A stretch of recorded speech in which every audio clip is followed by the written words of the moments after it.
কিন্তু বাড়িতে আজ এত মানুষ কেন?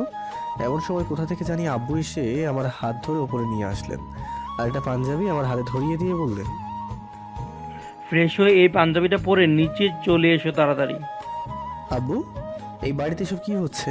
আর এত মানুষ কেন? রেডি হয়ে নিচে আসো, সব জানতে পারবে। বলে আব্বু নিচে চলে গেলেন। আমিও দেরি না করে ফ্রেশ হয়ে পাঞ্জাবিটা পরে নিচে আসলাম। নিচে এসে আব্বুর কাছে চলে গেলাম। আব্বু আমার হাত ধরে একটা টেবিলের সামনে নিয়ে এসে দাঁড় করালেন। দেখলাম টেবিলের মধ্যে একটা বড় কেক রাখা। টেবিলের মধ্যে এত বড় কেক দেখে জিভে তো জল চলে আসলো, কিন্তু বাড়িতে এত মানুষ থাকায় কেকটা থেকে নজর সরিয়ে নিলাম। আপনারা সবাই এসেছেন, এতে আমি অনেক খুশি হয়েছি। আজ আমার ছেলের জন্মদিন, যার জন্য বাড়িতে এই পার্টি রাখা হয়েছে। শুধু জন্মদিন নয়, আজ আরেকটা বিশেষ দিন, যার জন্য এই পার্টির আয়োজন করা হয়েছে। ছেলেকে সারপ্রাইজ দিব বলে ওর জন্মদিনের কথা না জানিয়ে আজকে এই আয়োজন। সাথে আজ আমার ছেলের এঙ্গেজমেন্ট, তাও আমারই বন্ধু শোয়েবের একমাত্র মেয়ের সাথে। রিয়া মামনি, আমার কাছে আসো তো। আব্বুর কথা শুনে যেন নিজের কানকে বিশ্বাস করাতে পারছি না যে আজ আমার এঙ্গেজমেন্ট, তাও রিয়ার সাথে। শুধু জন্মদিনের জন্য পার্টিটা হলে হয়তো সারপ্রাইজড হয়ে যেতাম, কিন্তু আজ আমার এঙ্গেজমেন্ট, এটা শুনে মনে হচ্ছে আমি আর আমার মধ্যে নেই, কোথায় যেন হারিয়ে গিয়েছি। এদিকে কোথা থেকে জানি রিয়া এসে আব্বুর পাশে দাঁড়ালো। রিয়া আজ একটা পিঙ্ক কালারের শাড়ি পরেছে। তারপর আব্বু আমার হাতে একটা আংটি দিয়ে বললেন, এই নাও, এটা রিয়া মামনির হাতে পরিয়ে দাও। কি করব নিজেই ভেবে পাচ্ছি না। এমন একটা দিন জীবনে আসবে সেটা কল্পনাও করতে পারিনি। কিন্তু আমি তো মায়াকে ভালোবাসি, তাহলে রিয়াকে কেন আংটি পরাবো? বাড়িতে উপস্থিত সবাই আমাদের দিকে তাকিয়ে আছে। কবে আমি রিয়াকে আংটি পরাবো? সবার দিকে এক নজর তাকালাম। তখনই মায়াকে বাড়ির এক কোণায় দেখতে পেলাম। ওর চোখে জল টলমল করছে, যেন এক্ষুনি ও কেঁদে ফেলবে। চোখ ভরা জল নিয়ে অসহায়ের মতো আমার দিকে তাকিয়ে আছে। কোনো কিছু না ভেবেই মায়ের দিকে এগোতে লাগলাম। তখনই কে যেন পিছন থেকে আমার হাতটা টেনে ধরে। পিছনে ফিরে তাকিয়ে দেখি রিয়া। আংটি পরবা না নাকি? প্লিজ আমার হাতটা ছাড়ুন, আমি ওর কাছে যেতেই হবে। ওর কাছে মানে? কার কথা বলছো তুমি? রিয়ার কথা শুনে মায়ের দিকে তাকালাম। এ কি, মায়া কোথায়? একটু আগেই তো ওইখানে দাঁড়িয়েছিল, তাহলে এখন দেখতে পাচ্ছি না কেন? এত কি ভাবছো আর কাকে খুঁজতেছো? শুধু এদিক ওদিক তাকিয়ে মায়াকে খুঁজছে। এইভাবে কাকে খুঁজতেছো? আর রিয়া মামনিকে আংটি পরাচ্ছ না কেন? আব্বু, তোমার সাথে আমার কিছু কথা আছে। যা বলার পরে বলবা, আগে গিয়ে রিয়া মামনিকে আংটি পরাও। রিয়া, আপনাকে আমি কিছু বলতে চাই। যা বলার পরে বলবা, আগে আংটি পরাও তো। দেখেন, কথাগুলো খুবই গুরুত্বপূর্ণ, প্লিজ। আংটি পরানো শেষে তোমার সব কথা শুনবো। দেখো, বাড়িতে উপস্থিত সবাই আমাদের দিকে তাকিয়ে আছে, আগে আংটি পরাও। সবাই আমাদের দুজনের দিকে তাকিয়ে আছে, আর পিছন থেকে আব্বুও বারবার আংটি পরিয়ে দিতে বলছেন। এদিকে রিয়াও ওর হাতটা সেই কখন থেকে আমার সামনে এনে রেখেছে। এক কথায় এখন সব দিক দিয়েই ফেঁসে গেছে। তারপর বাধ্য হয়ে রিয়ার আঙ্গুলে আংটিটা পরিয়ে দিলাম।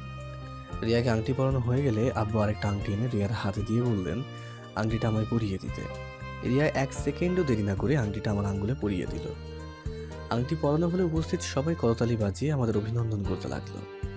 তারপর আব্বু একটা ছুরি এনে আমার হাতে ধরিয়ে দিয়ে বললেন, এই নাও, এবার কেক কাটো। আমি কিছু না বলেই ছুরিটা নিয়ে কেক কাটতে লাগলাম। সবাই আমাকে জন্মদিনে উইশ করছে। কেকটা কেটে আম্মুকে খুঁজতে লাগলাম। দেখলাম আম্মু আমার পাশেই দাঁড়িয়ে আছেন। এতক্ষণ ধরে খেয়াল করিনি, কারণ মাথায় কিছুই কাজ করছিল না। তারপর আম্মুর কাছে গিয়ে আম্মুকে কেকের পিসটা খাইয়ে দিলাম। এরপর আব্বুকে সাথে মিলিয়েও একটু কেক কেটে আমাকে খাইয়ে দিল। সবাইকে তো কেক খাইয়ে দিলে, আমাকে খাইয়ে দেবে না? রিয়ার কথা শুনে কি করবো আমি বুঝে উঠতে পারছি না। কি হলো, রিয়া মামনিকে কেক খাইয়ে দাও। দিচ্ছি বলে একটু কেক কেটে রিয়াকে খাইয়ে দিলাম। রিয়াও একটু কেক কেটে আমায় খাইয়ে দিল। যদিও ওর হাতে কেক খাওয়ার কোনো ইচ্ছাই ছিল না, বাট এত মানুষের সামনে যদি ওর হাতের কেক না খায় তাহলে অন্যরকম দেখায়, তাই খেতেই হলো। পার্টিতে আব্বুর অনেক বন্ধুরা এসেছেন, আমজাদ আঙ্কেলও এসেছেন ওনার ফ্যামিলি নিয়ে। বাট মায়া কোথায়? তাকে তো কোথাও দেখছি না। সারা বাড়ি মায়াকে খুঁজতে লাগলাম, বাট কোথাও পেলাম না। হতাশ হয়ে রুমে চলে আসলাম। পার্টিতে আসা লোকেদেরকে এখন খাওয়ানো হচ্ছে। রুমে বসে আছি, এমন সময় মিলিয়ে এসে রুমে ঢুকলো। এই দেখো, আমি তোমার সারা বাড়ি খুঁজে বেড়াচ্ছি আর তুমি এখানে বসে আছো। আমায় কেন খুঁজছিস? তোমার জন্মদিনের গিফটটা দিব বলে। লাগবে না তোর গিফট, যা ভাগ এখান থেকে। বারে, আজ আমার ভাইয়ার জন্মদিন আর আমি তাকে গিফট দিব না, এটা কি করে হয়? কিছু বললাম না। এই নাও তোমার গিফট। একটা বক্স এগিয়ে দিয়ে মিলি বলল কথাটা। আমি তাকে বললাম, কি আছে এতে? খুলেই দেখো না। কিছু না বলে বক্সটা খুলতে লাগলাম। বক্সটা খুলতে আমি কিছুটা অবাক হয়ে গেলাম, কারণ বক্সের ভিতরে একটা সুন্দর হাত ঘড়ি রাখা। ঘড়িটার ভিতরে নিজের নাম দেখতে পেয়েও আরো অবাক হয়ে গেলাম। কি হলো, ঘড়ি পছন্দ হয়নি? একটুও না। কি সব ফালতু ঘড়ি এনে দিয়েছিস? এইসব ঘড়ি মানুষে পরে? হ্যাঁ, সত্যিই তোমার পছন্দ হয়নি? বললাম তো না, নিয়ে যা তোর ঘড়ি। বলেই ঘড়িটা আমি বিছানার উপরে ফেলে দিলাম। কিছু না বলে ঘড়িটা তুলে ঘর থেকে চলে যেতে লাগলো। তখনই আমি পেছন থেকে মিলির হাত ধরে ফেলি। ওই, কোথায় যাস? যেখানে ইচ্ছা সেখানে যাব, তাতে তোর কি? হাত ছাড় আমার। যাওয়ার আগে আমার ঘড়িটা তো দিয়ে যা। কেন দেবো? হ্যাঁ, ঘড়িটা তো তোর পছন্দ হয়নি, তাহলে ঘড়ি নিয়ে কি করবি? কে বললো পছন্দ হয়নি? আমার বোন নিজে আমার জন্য ঘড়ি কিনেছে, সেটা আমার পছন্দ হবে না কেন? তাহলে আগে কেন বললি যে ঘড়িটা তোর পছন্দ হয়নি? ওটা তো তোকে রাখানোর জন্য বলছিলাম। কুত্তা, বান্দর, হনুমান, বিলাই, ইঁদুর, জানিস তোর কথা শুনে আমার কতটা কষ্ট পেয়েছি? কতটা পেয়েছিস বল একটু শুনি। এখন কিন্তু বেশি হয়ে যাচ্ছে। ওকে ওকে ওকে, সরি, আর এমনটা হবে না। এবার আমার ঘড়িটা হাতে লাগিয়ে দে, দেখি কেমন লাগে। হাত দাও, আমি পরিয়ে দিচ্ছি। কিছু না বলে হাতটা এগিয়ে দিলাম। মিলিও আমার হাতে ঘড়িটা পরিয়ে দিল। বাহ, খুব সুন্দর ঘড়ি তো। তা ঘড়িতে আমার নাম দিলে কিভাবে? আর ঘড়ি কেনার টাকা বা পেলি কোথায়? যে দোকান থেকে ঘড়ি কিনেছি সেই দোকানের আঙ্কেলকে অনেক রিকোয়েস্ট করে ঘড়ির ভেতরে তোমার নামটা দিয়েছি। আর কয়েকদিন আগে যে তোর থেকে টাকা মেরে নিয়েছিলাম সেই টাকা থেকেই ঘড়িটা কিনেছি। হ্যাঁ, তুই তো অনেক বড় মাপের বাটপার। আমার টাকা নিয়ে আমাকে ঘড়ি গিফট দিস। তুমি তো আমায় টাকা দাও না, তাই একটু বাটপারি করেই টাকা নিতে হলো। আর ঘড়ির পেছনে অর্ধেক টাকাই খরচ হয়ে গেছে। 200 টাকা দিতে হয়েছে দোকানদারকে ঘড়ির ভেতরে তোমার নাম দিতে। সব মিলিয়ে 1000 টাকা খরচ হয়েছে, আর বাকি টাকা আমি খেয়ে ফেলেছি। সারাদিন তো ঘরে বসে বসে খেতেই থাকিস, তো এত তাড়াতাড়ি এত টাকা কিভাবে খেলি? যেভাবে ইচ্ছা সেভাবে খেয়েছি। সব তোমায় ভাঙিয়ে বলতে হবে নাকি? হ্যাঁ, বলতেই পারিস, এতে প্রবলেম কি? হুম, বলা যাবে না। ওকে, বলা লাগবে না। তা আম্মু কোথায় রে, দেখেছিস? রান্নাঘরে কাজ করছে। কেন? একটু ডেকে দিবি আম্মুকে, কিছু কথা বলার ছিল। আচ্ছা, আমি আম্মুকে গিয়ে বলছি, বলেই রুম থেকে বেরিয়ে গেল। মিলির সাথে কথা বলে এতক্ষণ ধরে মনেই ছিল না যে আজ আমার রিয়ার সাথে এঙ্গেজমেন্ট হয়েছে। এখন সেই বিষয়ে আম্মুর সাথে কথা বলার জন্য মিনিকে পাঠালাম আম্মুকে নিয়ে আসতে। কিছুক্ষণ পর আম্মু আসলেন আর বললেন, কিরে মিলি বললো তুই নাকি আমায় ডেকেছিস? হ্যাঁ আম্মু, তোমার সাথে কিছু কথা আছে, আগে বসো এখানে। কি বলবি বল, কি বলবি তাড়াতাড়ি বল, আমার হাতে এত সময় নেই। রিয়ার সাথে আজ আমার এঙ্গেজমেন্ট হবে, এটা তোমরা আমায় আগে জানালে না কেন? তোর বাবা আর তোর শুয়েব আঙ্কেল মিলে ঠিক করেছে তোর আর রিয়ার বিয়ে দেবে। এইসব ব্যাপারে আমিও জানতাম না। গতকাল রাতে তোর আব্বু আমায় এসব বললেন, আর তোর আব্বু আমায় বলে রেখেছেন যে এইসব যেন তোকে না বলি। আর তাই তোর আব্বু ঠিক করলেন তোর জন্মদিনের সাথে তোদের দুজনের এঙ্গেজমেন্টটাও করে ফেলবেন। যে মেয়েকে ভালো করে চিনিও না সেই মেয়ের সাথে কিভাবে সারাটা জীবন কাটাবো? না আম্মু, আমি এই বিয়েটা করতে পারবো না। তুমি প্লিজ আব্বুকে বলে এই বিয়েটা ক্যান্সেল করে দাও প্লিজ। আরে বিয়ে এখন হচ্ছে নাকি? বিয়ে তো অনেক দেরি আছে। বিয়ের আগে তোরা দুজন একে অপরকে ভালো করে জেনে নিবি, তাহলেই তো হবে। আর রিয়া মেয়েটাও অনেক ভালো, সেও তোর মতো ইংল্যান্ড থেকে পড়াশোনা করেছে। তোদের দুজনকে ভালোই মানাবে। তুই থাক, আমি নিচে গেলাম, এমনিতেই অনেক কাজ পড়ে আছে। কিন্তু আম্মু, আমার একটা কথা। আরে আম্মু, আরে শুনে তো যাও। দূর, চলেই গেলেন। রিয়াকে আমারও ভালো লাগে, কিন্তু যাকে মন দিয়ে ফেলেছি তাকে ছেড়ে কিভাবে অন্য মানুষের সাথে ঘর বাঁধবো? রুমে বসে বসে শুধু মায়ার কথাই ভাবছি। আমারই ভুল হয়েছে মায়াকে ওই দিন ফিরিয়ে দিয়ে, কিন্তু ছোটবেলার স্মৃতিগুলো আমার সত্যিই মনে ছিল না। মায়ের দেওয়া ডায়েরিটা খুলে না দেখলে হয়তো ছোটবেলার কথাগুলো মনেই পড়তো না। ডায়েরিটা খুলে যখন নিজের ছোটবেলার ছবিগুলোর সাথে একটা ছোট্ট মেয়েকে দেখলাম, তখনই আমার আস্তে আস্তে ছোটবেলার কথাগুলো মনে পড়ে যায়। তারপর ডায়েরিটার শেষ পাতার লেখাগুলো পড়ে মায়াকে পুরোপুরিভাবে চিনে ফেললাম। ভেবেছিলাম সময় করে একদিন মায়ের সাথে দেখা করব, আর তাকে বলে দেবো আমার সব মনে পড়েছে, আমি তোমাকে চিনতে পেরেছি মায়া। কিন্তু তার আগেই সবকিছু শেষ হয়ে গেল। মায়াকে নিজে জমানো কথাগুলো আর বলতে পারলাম না। এখন বললেও কোনো ফায়দা হবে না, কারণ রিয়ার সাথে তো আমার এঙ্গেজমেন্ট হয়ে গেছে, আর আমার রিয়াকেই বিয়ে করতে হবে। এই, কথা বলছো না কেন? এত কি ভাবছো?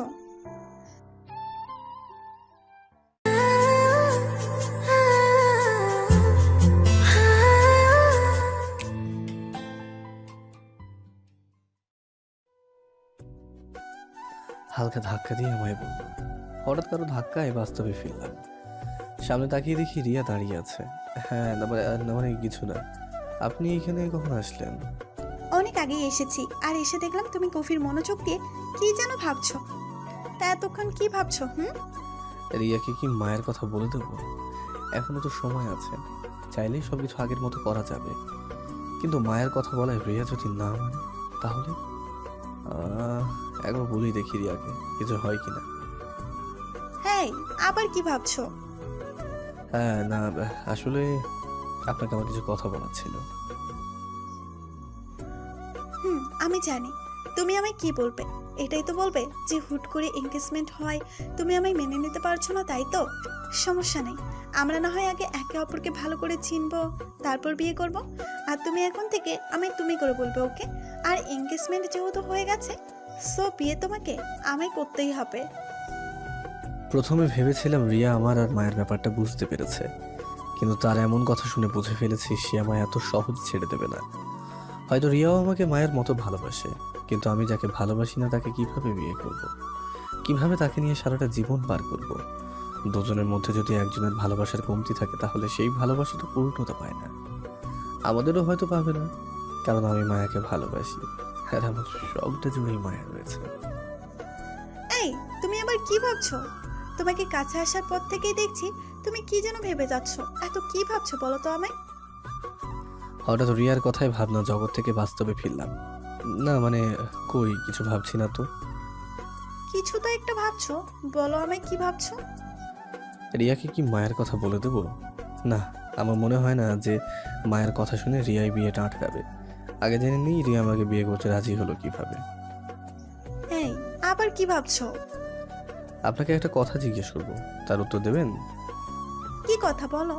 আমরা তো একে অন্যকে তেমন ভালো করে চিনি না, তাহলে আপনি আমায় বিয়ে করতে রাজি হলেন কেন? কারণ আমি তোমায় ভালোবাসি, তাই। একজনের ব্যাপারে কিছু না জেনেই তাকে কিভাবে ভালোবাসলেন? বলছি শোনো, মনে আছে একদিন তুমি আমায় রাস্তায় কয়েকটা বকেটের হাত থেকে বাঁচিয়েছিলে? মনে আছে তো। ওই দিন তুমি না থাকলে হয়তো আজ আমি সমাজে মুখ দেখাতে পারতাম না। রুমে বসে সারা রাত তোমার কথাই ভেবেছিলাম। তখনই আমি তোমায় একটু একটু ভালোবাসতে শুরু করি, আর এখন থেকে তোমাকেও আমায় ভালোবাসতে হবে। কিন্তু হুট করে আজ আমাদের এঙ্গেজমেন্ট হলো কেন? আমি তো কিছুই বুঝতে পারছি না। কিছুদিন আগে আমার আব্বু আর তোমার আব্বু মিলে ঠিক করেন যে আমাদের বিয়ে দেবেন, আর তোমার জন্মদিনও এসে পড়েছিল। তাই তোমার আব্বু ঠিক করলেন যে তোমার জন্মদিনে সেই দিনই আমাদের এঙ্গেজমেন্ট করিয়ে ফেলবে। এসব আমি আব্বুর কাছ থেকেই শুনেছি, আর তোমার আব্বুকেও আমি বলে রেখেছি উনি যেন এসব বাসায় কাউকে না বলেন। কেন না করেছিলেন? তোমায় সারপ্রাইজ দেবো বলে। বাহ, কি সারপ্রাইজ! এমন সারপ্রাইজ দিলি যেটাই আমার দুনিয়াটাই উল্টে গেল রে। আমি মনে মনে ভাবতে থাকলাম, আবার কি ভাবছো? কাজটা আপনি মোটেও ঠিক করেননি। আমাকে একবার ওই বিষয়ে জানালে কি হতো? বিয়ে তো আর আমি ঠিক করিনি, আমি শুধু তোমার আব্বুকে বলেছি বিয়ের কথা যেন কাউকে না বলে। না, এর সাথে আর কথা বলে লাভ নেই। যা বলার আব্বুর সাথেই বলবো। দেখি বাইরে গিয়ে আব্বুকে কোথাও পাই কিনা। মনে মনে বলে বাসা থেকে উঠে দাঁড়ালাম। কি হলো, দাঁড়ালে কেন? আমি বাইরে যাচ্ছি আব্বুর সাথে কথা বলতে।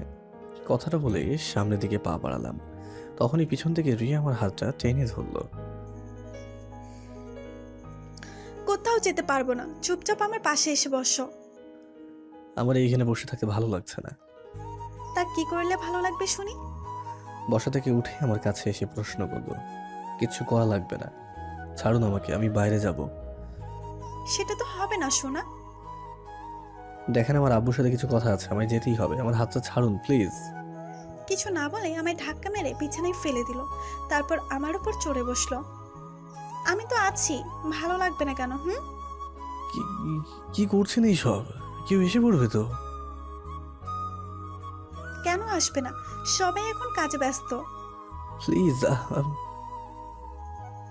আর একটা কথাও না, চুপ।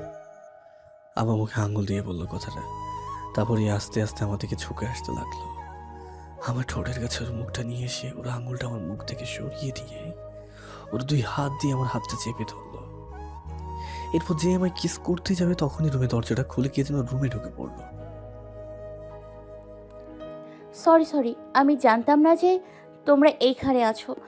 ডিস্টার্ব করার জন্য আবারও সরি, আমি গেলাম।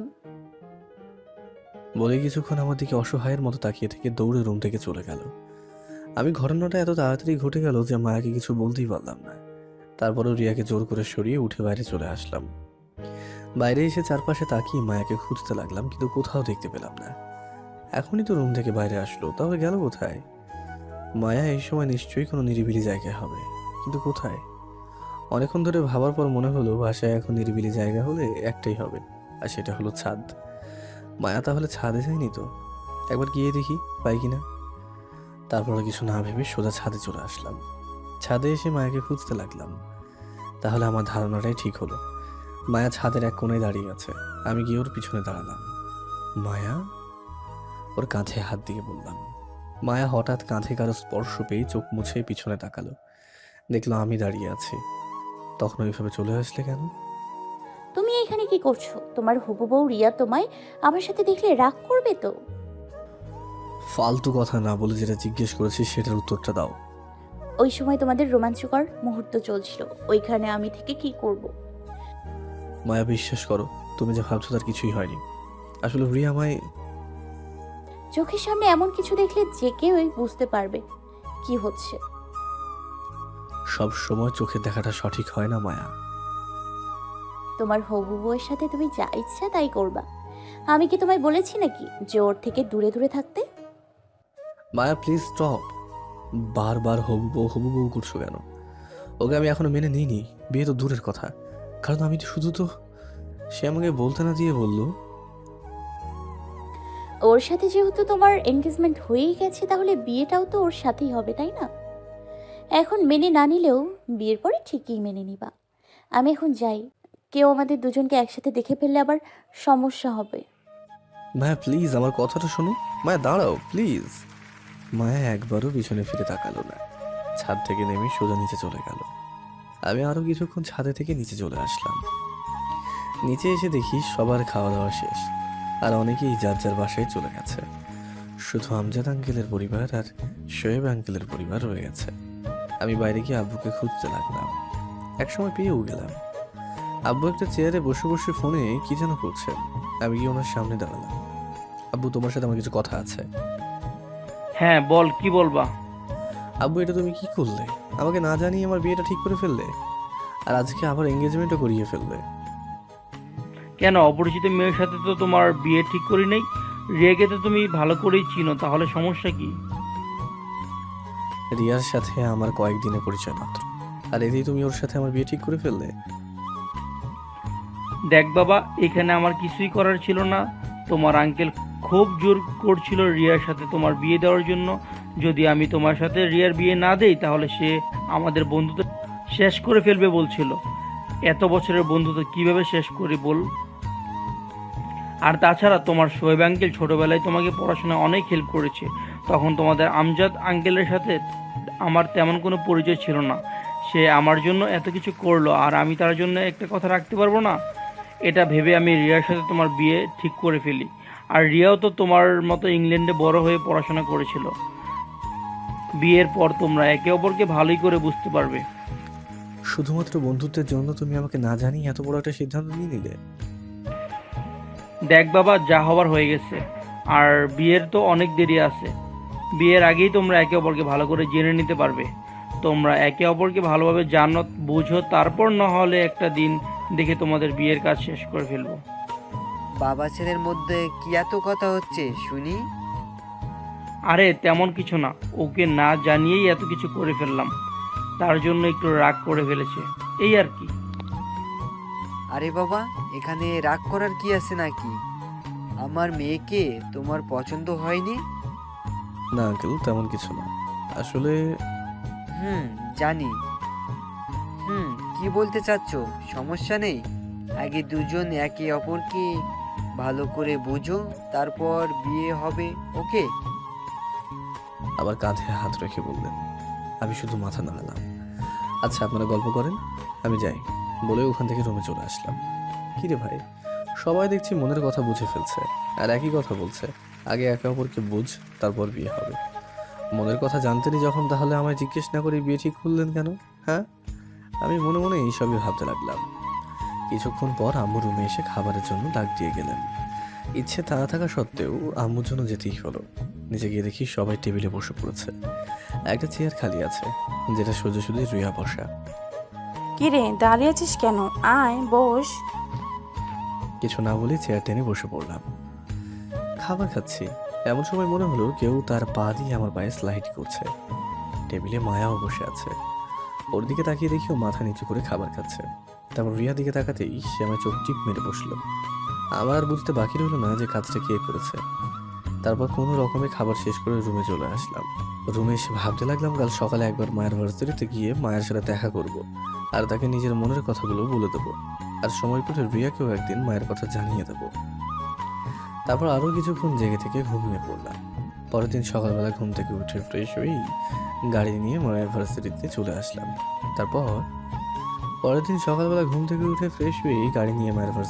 আসলাম। তারপর ভার্সিটির ভিতরে ঢুকে মায়াকে খুঁজতে লাগলাম, কিন্তু মায়াকে পেলাম না। হঠাৎ এক জায়গায় মায়ের কয়েকটা বান্ধবীকে দেখতে পেলাম। দেখি, ওদের জিজ্ঞেস করি মায়া কোথায়। হাই আপুরা, কেমন আছেন? মায়ের বান্ধবীরা আমাকে দেখে অবাক হয়ে গেল। তারপর তাদের মধ্যে থেকে একজন বলে উঠল, আরে দুলা ভাই, আপনি এইখানে? তা হঠাৎ কি মনে করে আমাদের দেখতে আসলেন? আমাদেরকে মিস করছিলেন বুঝি? আরে না, আসলে ও বুঝেছি, আমাদেরকে ঘুরতে নিয়ে যাওয়ার জন্য এসেছেন তাই না? আরে এসব কি বলছেন? আগে আমার কথাটা তো শুনেন। আরে থাম, দুলা ভাইকে বলতে দে, দেখি উনি কি বলেন। হ্যাঁ দুলা ভাই বলেন, কি বলবেন? বলছি মায়াকে আজ ভার্সিটিতে আসেনি, কোথাও দেখছি না যে। না, মায়া তো আজ ভার্সিটিতে আসেনি। ওকে ফোন করে ভার্সিটিতে আসার কথা বললে সে বলল তার নাকি আজ শরীর খারাপ, তাই আসবে না। শরীর খারাপ মানে? কি হয়েছে ওর? সেটা তো বলে নাই, শুধু বলেছে শরীর খারাপ, তাই ভার্সিটিতে আসবে না। ও আচ্ছা, তাহলে ভালো থাকেন, আমি গেলাম। মায়ের ব্যাপারে আপনি আমাদের জিজ্ঞাসা করছেন কেন? আপনি কি মায়ের সাথে কথা বলেন না? হ্যাঁ বলি তো, বাট সে আমার ফোন ধরছিল না দেখে ভাবলাম হয়তো ভার্সিটিতে চলে এসেছে, তাই ওকে খুঁজে এখানে চলে আসলাম। একটু মিথ্যা কথা বললাম ওদের সামনে। কেন, দুজনের মধ্যে ঝগড়া হয়েছে বুঝি? আরে না না, ঝগড়া হবে কেন? শরীর খারাপের জন্য হয়তো ফোনটা ধরেনি। আচ্ছা আমি তাহলে যাই, আমার আবার অফিসে দেরি হয়ে যাচ্ছে। কথাগুলো বলে ওদেরকে আর কিছু বলতে না দিয়ে ভার্সিটি থেকে বের হয়ে গাড়িতে এসে উঠে বসলাম। তারপর গাড়িটা স্টার্ট দিয়ে সোজা অফিসে চলে এলাম। কেবিনে বসে বসে ভাবছি মায়াকে একবার ফোন দিয়ে দেখি ওর হয়েছেটা কি। ওর ফোনটা হাতে নিয়ে দিলাম মায়ের নাম্বারে কল। কয়েকবার রিং হয়ে কেটে গেল, কিন্তু মায়া ফোনটা ধরলো না। আবারও দিলাম, বাট এবারও কল ধরলো না। মনের মধ্যে একটা চিন্তা চলে আসলো, তাহলে কি সত্যি মায়া অসুস্থ? অসুস্থ না হলে তো অবশ্যই কলটা রিসিভ করতো। এদিকে কয়েকটা ফাইলও পড়ে আছে কেবিনে, চেক করার বাকি আছে, এখনো করা হয়নি। না, আর কল দিয়ে লাভ নেই, পরে না হয় আরেকবার গিয়ে দেখবো। এখন আপাতত ওই ফাইলগুলো চেক করে দিই সব ঠিকঠাক আছে কিনা। ফাইল চেক করতে করতে লাঞ্চ টাইমে চলে আসলো। সকালে আবার নাস্তাও করে নিতে অনেক ক্ষুধা পেয়ে গেছে। আপাতত কিছু খেয়ে নিই, তারপর না হয় বাকি ফাইলগুলো চেক করে নেব। তারপর পিয়নকে ডেকে বাইরে থেকে কিছু খাবার এনে খেয়ে নিলাম। খেয়ে দিয়ে কিছুক্ষণ রেস্ট নিয়ে আবারও কাজে লেগে পড়লাম। ফাইল দেখা শেষে ঘড়িতে তাকিয়ে দেখি 7টা বেজে গেছে। তারপর কেবিন থেকে বেরিয়ে দেখি সবাই চলে গেছে, তাই আমিও অফিস বন্ধ করে বাইরে চলে আসলাম। গাড়ি চালিয়ে বাসার দিকে আসছি, আর এমন সময় ফার্মেসিতে দেখলাম একটা মেয়ে ফার্মেসি লোককে কি যেন বলছে, যা শুনে ফার্মেসির লোক মেয়েটার উপর ধমকানো শুরু করে দিয়েছে। বিষয়টা বোঝার জন্য গাড়ি থেকে নেমে ফার্মেসির সামনে এসে দাঁড়ালাম। আমি বললাম, আরে এই মেয়েটা তো তমা, যাকে এতক্ষণ ফার্মেসির লোক ধর্মকাচ্ছিল। আমাকে ফার্মেসিতে দেখে তমাও চোখ বড় বড় করে আমার দিকে তাকিয়ে আছে। আরে স্যার, আপনি এখানে? বাসায় যাচ্ছিলাম, এমন সময় দেখি আপনাকে এই ফার্মেসির লোক ধমকাচ্ছে, কিন্তু আপনি তাকে কিছুই বলছেন না, ব্যাপারটা কি? আমার কথার কোনো উত্তর না দিয়ে মাথা নিচু করে দাঁড়িয়ে রইল। তা আপনি এই মেয়েকে ধমকাচ্ছিলেন কেন?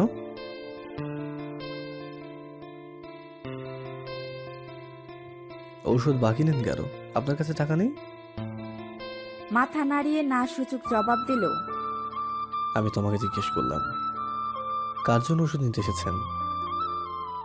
মায়ের জন্য। কি কি ওষুধ লাগবে? প্রেসক্রিপশন এনেছেন? হুম। দেন তো দেখি। কিছু না বলে ব্যাগ থেকে প্রেসক্রিপশন বের করে আমার হাতে ধরিয়ে দিল। প্রেসক্রিপশনটা একবার ভালো করে দেখে নিলাম। তারপর ফার্মেসিওয়ালাকে প্রেসক্রিপশনটা দিয়ে বললাম, এখানে যতগুলো ওষুধের নাম লেখা আছে সব ওষুধ 15 দিনের জন্য দিয়ে দিন। স্যার, আমার কাছে তো কোনো টাকা নেই। চুপ থাকুন তো, আপনাকে আমি টাকার বিষয়ে কিছু জিজ্ঞেস করেছি? কিছু না বলে মাথা নিচু করে দাঁড়িয়ে রইল। কিছুক্ষণ পর ফার্মেসির লোকটা এক ব্যাগ ভর্তি ওষুধ এনে আমার হাতে ধরিয়ে দিল। এই নেন, এখানে 15 দিনের ওষুধ দিয়ে দিয়েছি। কত টাকা হয়েছে? 2000 টাকা হয়েছে, লোকটা বলল। মানিব্যাগ বের করে 2টা 1000 টাকা নোট ফার্মেসিওয়ালার হাতে দিয়ে দিলাম। এই নেন আপনার ওষুধ। তোমার দিকে আমি ব্যাগটা এগিয়ে দিয়ে বললাম, স্যার, আপনি কেন ওষুধ কিনে দিলেন? আমার কাছে তো টাকা নেই, তাহলে আপনার টাকা কিভাবে শোধ করব? এসব কথা বাদ দেন তো, আগে বলেন টাকা না নিয়ে ওষুধ কিনতে চলে আসলেন কেন? নিশ্চুপ। কি হলো, চুপ করে আছেন কেন? আমি আপনাকে কিছু জিজ্ঞেস করছি, তার উত্তরটা দিন। আপনার মতোই আমার একটা ভাই ছিল, কিন্তু একটা অ্যাক্সিডেন্টে আমার ভাইয়া মারা যায়। পরিবারে শুধু আম্মু, আমি আর ভাইয়া ছিলাম।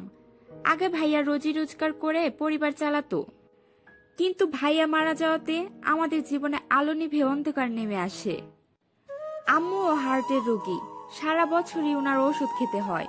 কিন্তু ভাইয়া মারা যাওয়ার পর থেকে টাকার অভাবে আম্মুর জন্য ওষুধ কিনতে পারি না। তাই বাধ্য হয়েই আমাকে কাজের সন্ধানে বের হতে হলো। অবশেষে অনেক কষ্টে আপনাদের অফিসে চাকরি পেলাম। আপনি অফিসে আসার কিছুদিন আগে আমি জয়েন হয়েছি। আপনার আব্বুকে অনেক রিকোয়েস্ট করে এই চাকরিটা পেয়েছি। তাই ভয়ে আপনার আব্বুকে কখনো বেতনের কথা বলতে পারি নাই। যা টাকা ছিল তাও ফুরিয়ে গেছে, আম্মুর ওষুধ শেষ। তাই একদিন এই ফার্মেসি থেকে অনেক রিকোয়েস্টে আম্মুর জন্য ওষুধ নিয়ে যাই। বলেছিলাম কিছুদিনের মধ্যে ওষুধের টাকা দিয়ে দিব, কিন্তু কিভাবে দিব? আমার কাছে তো 1 টাকাও নেই। কিন্তু আপনি আমাকে এই ওষুধগুলো কিনে দিয়ে আমার অনেক উপকার করেছেন। আপনার এই উপকার আমি জীবনেও ভুলতে পারবো না। কথাগুলো বলেই মেয়েটা কান্নায় ভেঙে পড়ল। মেয়েটার কথাগুলো শুনে নিজের চোখেও জল চলে আসলো। সত্যি, একটা ভাই ছাড়া একটা বোন পৃথিবীতে অসহায়। আর যদি মেয়েটার ভাই বেঁচে থাকতো তাহলে মেয়েটাকে এইভাবে কাজ করতে হতো না। কিন্তু কপাল, মেয়েটার কপালে হয়তো এই সবই লেখা ছিল। সত্যি বাস্তবতা না বড়ই কঠিন, যা আজ তোমার জীবন কাহিনী না শুনলে বুঝতেই পারতাম না। স্যার, আপনি কয়েকদিন আগে জিজ্ঞাসা করেছিলেন না যে আমি কেন আপনার কেবিনে আসলে আপনার দিকে তাকিয়ে থাকি? সত্যি বলতে আপনাকে দেখলে আপনার মধ্যে আমি আমার ভাইয়াকে দেখতে পাতাম। আজ যদি আমার ভাইয়া বেঁচে থাকতো তাহলে আমাদের এমন দিন আসতো না। কিন্তু উপরওয়ালার হয়তো আমাদের কপালে সুখ দেন নাই, যার কারণে আমার ভাইয়াকে উনি নিজের কাছে রেখেছেন। এবার তোমার কথা শুনে নিজেকে আর ধরে রাখতে পারলাম না। তোমাকে কাছে টেনে জড়িয়ে ধরলাম। এই মেয়ে, একটা ভাই হারিয়েছে তো কি হয়েছে, আর একটা ভাই তো আছেই, তাই না? আজ থেকে আমি তোমার ভাই। যখন যেটা লাগবে আমায় এসে বলবে, আমি দিয়ে দেব। এখন কান্না থামাও আর গাড়ির দিকে উঠে বসো, তোমায় বাসায় ড্রপ করে দিয়ে আসি। আমায় ছেড়ে দিয়ে গাড়িতে উঠে গিয়ে বসলো সে। আমিও গাড়িতে উঠে ওর বাসার ঠিকানা জেনে তোমাকে ওর বাসায় নামিয়ে দিয়ে বাসায় চলে গেছিলাম। আসার সময় তোমার অনেকবার বলেছিল ওদের বাসায় উঠে যেতে, কিন্তু আমি বলেছি পরে একদিন না হয় আসবো। বাসায় এসে ফ্রেশ হয়ে বিছানায় বসে বসে ভাবতে লাগলাম, আব্বুকে বলে কালকে একবার তোমার বেতনটা দিয়ে দেবো, তাহলে সংসারের সবকিছু কেনাকাটা করে আরামসে বসে কয়েকদিন খেতে পারবে। কিছুক্ষণ পর আম্মু এসে খাবারের জন্য ডাক দিয়ে গেলেন। নিচে গিয়ে খাবার খেয়ে নিলাম আর আব্বুর সাথে তোমার বিষয়টা নিয়ে কথাও বলে দিলাম। আব্বু বললেন কাল যেন তোমাকে বেতনটা দিয়ে দিই। তারপর রুমে এসে ঘুমানোর জন্য বিছানা ঠিক করতে লাগলাম। হয়তো টেবিলে থাকা ফোনটা বেজে উঠলো। হাতে নিয়ে দেখি রিয়া কল করেছে। সারাদিনের মধ্যে একবারও আজ রিয়ার কথা মনে পড়েনি। এখন আবার মেয়েটা কল দিয়েছে কেন? ধরবো কি ধরবো না ভাবছি, কারণ ধরলেই তো প্রেমের আলাপ শুরু করে দেবে, যেটা আমার অনেক বিরক্তিকর লাগে।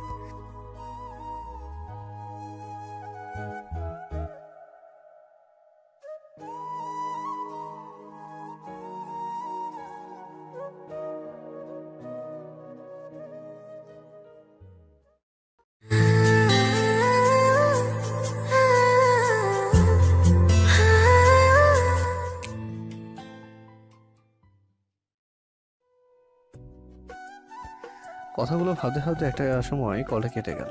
যাক, ভালোই হয়েছে কল কেটে গেছে, নাহলে এই মেয়ের প্রেমালাপ শুনতে হতো। মোবাইলটা রাখতেই যাবে তখনই আবার ফোনে আরেকটা কল আসে। স্ক্রিনের দিকে তাকিয়ে দেখি রিয়া মেয়েটাই আবার কল করেছে। বুঝেছি, কল না ধরলে রাতে ঘুমোতে দেবে না। এদেশে ভালো কলটা ধরে একটু কথা বলে ওকে ঠান্ডা করি। কি হলো, বারবার কল দিচ্ছেন কেন? হ্যাঁ, তুমি আমার কল ধরছো না কেন? আগে সেটা বলো। আমি কাজ করছি তাই কলটা ধরতে পারিনি। এখন আবার কি কাজ করছো? অফিসের কয়েকটা ফাইল চেক করছি। আমি একটু মিথ্যে কথা বললাম। ও আচ্ছা, ফাইল পরে চেক করবা, আগে আমার সাথে কথা বলো। কথা তো বলছি।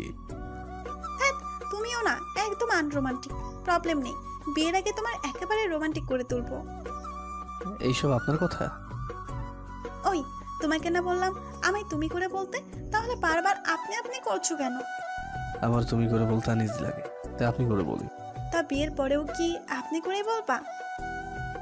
এখনো তো বিয়ের সময় আসেনি, বিয়ের সময় আসুক তারপর দেখা যাবে কি বলে ডাকা যায়। তুমি এত পিছিয়ে কথা বলো কেন? হ্যাঁ, আমি এরকমই। এখন ফোনটা রাখেন, আমার আরো ফাইল চেক করতে হবে, আবার সকালেও তাড়াতাড়ি উঠতে হবে।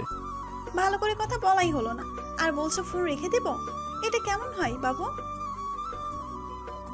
আমি বাচ্চা নাকি যে আমায় বাবু বলছেন? ওইটা তো আদর করে বললাম, তুমিও কিছু বুঝছো না নাকি? আপনার কথা বলা শেষ হলো, এবার ফোনটা রাখি। ওই, বারবার ফোন রাখার কথা বলছো কেন? বাইরের কোনো মেয়ের সাথে তো আর কথা বলছো না, নিজের হবু বউয়ের সাথেই তো কথা বলছো। আরে আমার অনেক কাজ আছে, আপনি কেন বুঝছেন না? আচ্ছা, কালকে আপনার সাথে কথা বলবো, এখন অন্তত ফোনটা রাখেন প্লিজ। সত্যি বলবা তো? প্রমিস করো। হ্যাঁ বলবো, এখন রাখেন প্লিজ।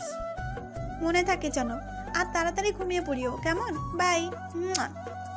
বলেই ফোনটা কেটে দিল। কেউ কিছু শুনেছেন? আমিও শুনিনি, বাট ভীষণ লজ্জা করছে।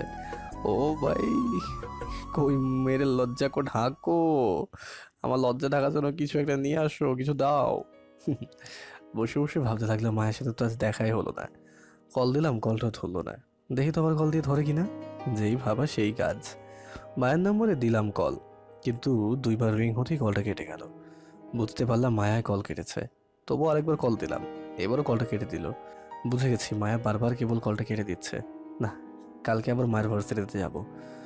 যদি ওকে পাই তাহলে ওর সাথে কথা বলবো, আর ওকে নিজের মনের কথাগুলো বলে দেবো।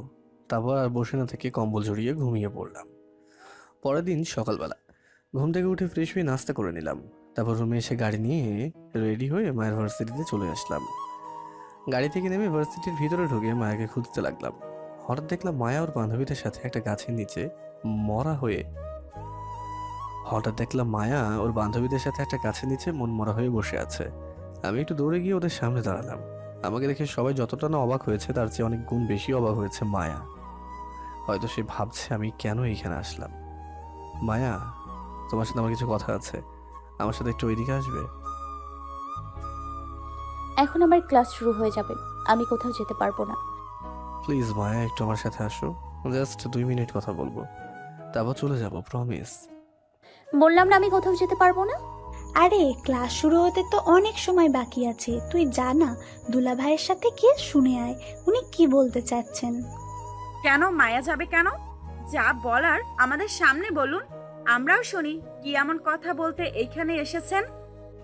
ওইটা আমাদের পার্সোনাল কথা, কাউকে বলা যাবে না। মা প্লিজ আসো, জাস্ট 2 মিনিট, এর বেশি কথা বলবো না। ওদের পার্সোনাল কথা আমরা শুনে কি করব? মায়া তুই যা তো, দেখ দুলা ভাই তোকে কত রিকোয়েস্ট করছে একটু কথা বলার জন্য। ওকে চলো, বাট 2 মিনিট মনে থাকে যেন। ওকে, আসো আমার সাথে। তারপর মায়াকে নিয়ে পাশের একটা গার্ডেনে চলে আসলাম। মায়া, আমার সবকিছু মনে পড়ে গেছে, আমি তোমায় চিনতে পেরেছি। মানে কি মনে পড়েছে? ছোটবেলার কথা। কিভাবে? তুমি যে ডায়েরিটা আমায় দিয়েছিলে ওইটা আমি দেখেছি, আর শেষের পাতা লেখাগুলোও পড়েছি। আবার সব মনে পড়ে গেছে মায়া, সব। ওই দিন ছাদেও তোমায় কথাগুলো বলতে চেয়েছিলাম, কিন্তু তুমি তো আমার কথা শুনলেই না। আমিও তোমায় পুরোপুরিভাবে ভালোবেসে ফেলেছি মায়া, যেমনটা ভালোবাসতাম সেই ছোট্টবেলা থেকে। তোমাকে নিয়েই আমি আমার সারাটা জীবন পার করতে চাই। তুমি কি হবে আমার জীবনের পথ চলার সঙ্গী? কথাগুলো শুনে কিছুক্ষণ আমার দিকে তাকিয়ে থেকে একটা হাসি দিয়ে হুট করে আমায় জড়িয়ে ধরলো। আমিও তোমায় ভালোবাসি, আর তোমার সাথে আমার সারাটা জীবন পার করতে চাই।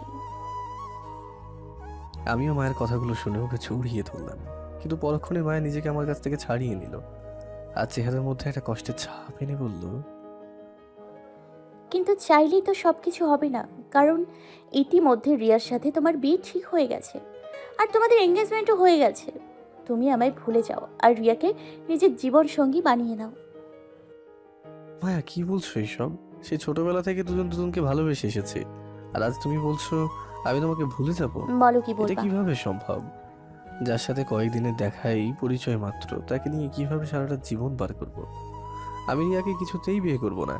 আমি আজকে আব্বুকে গিয়ে আমাদের ভালোবাসার কথা বলবো। আমি জানি আব্বুকে একটু রিকোয়েস্ট করলে আব্বু কখনোই আমার কথা ফেলবে না।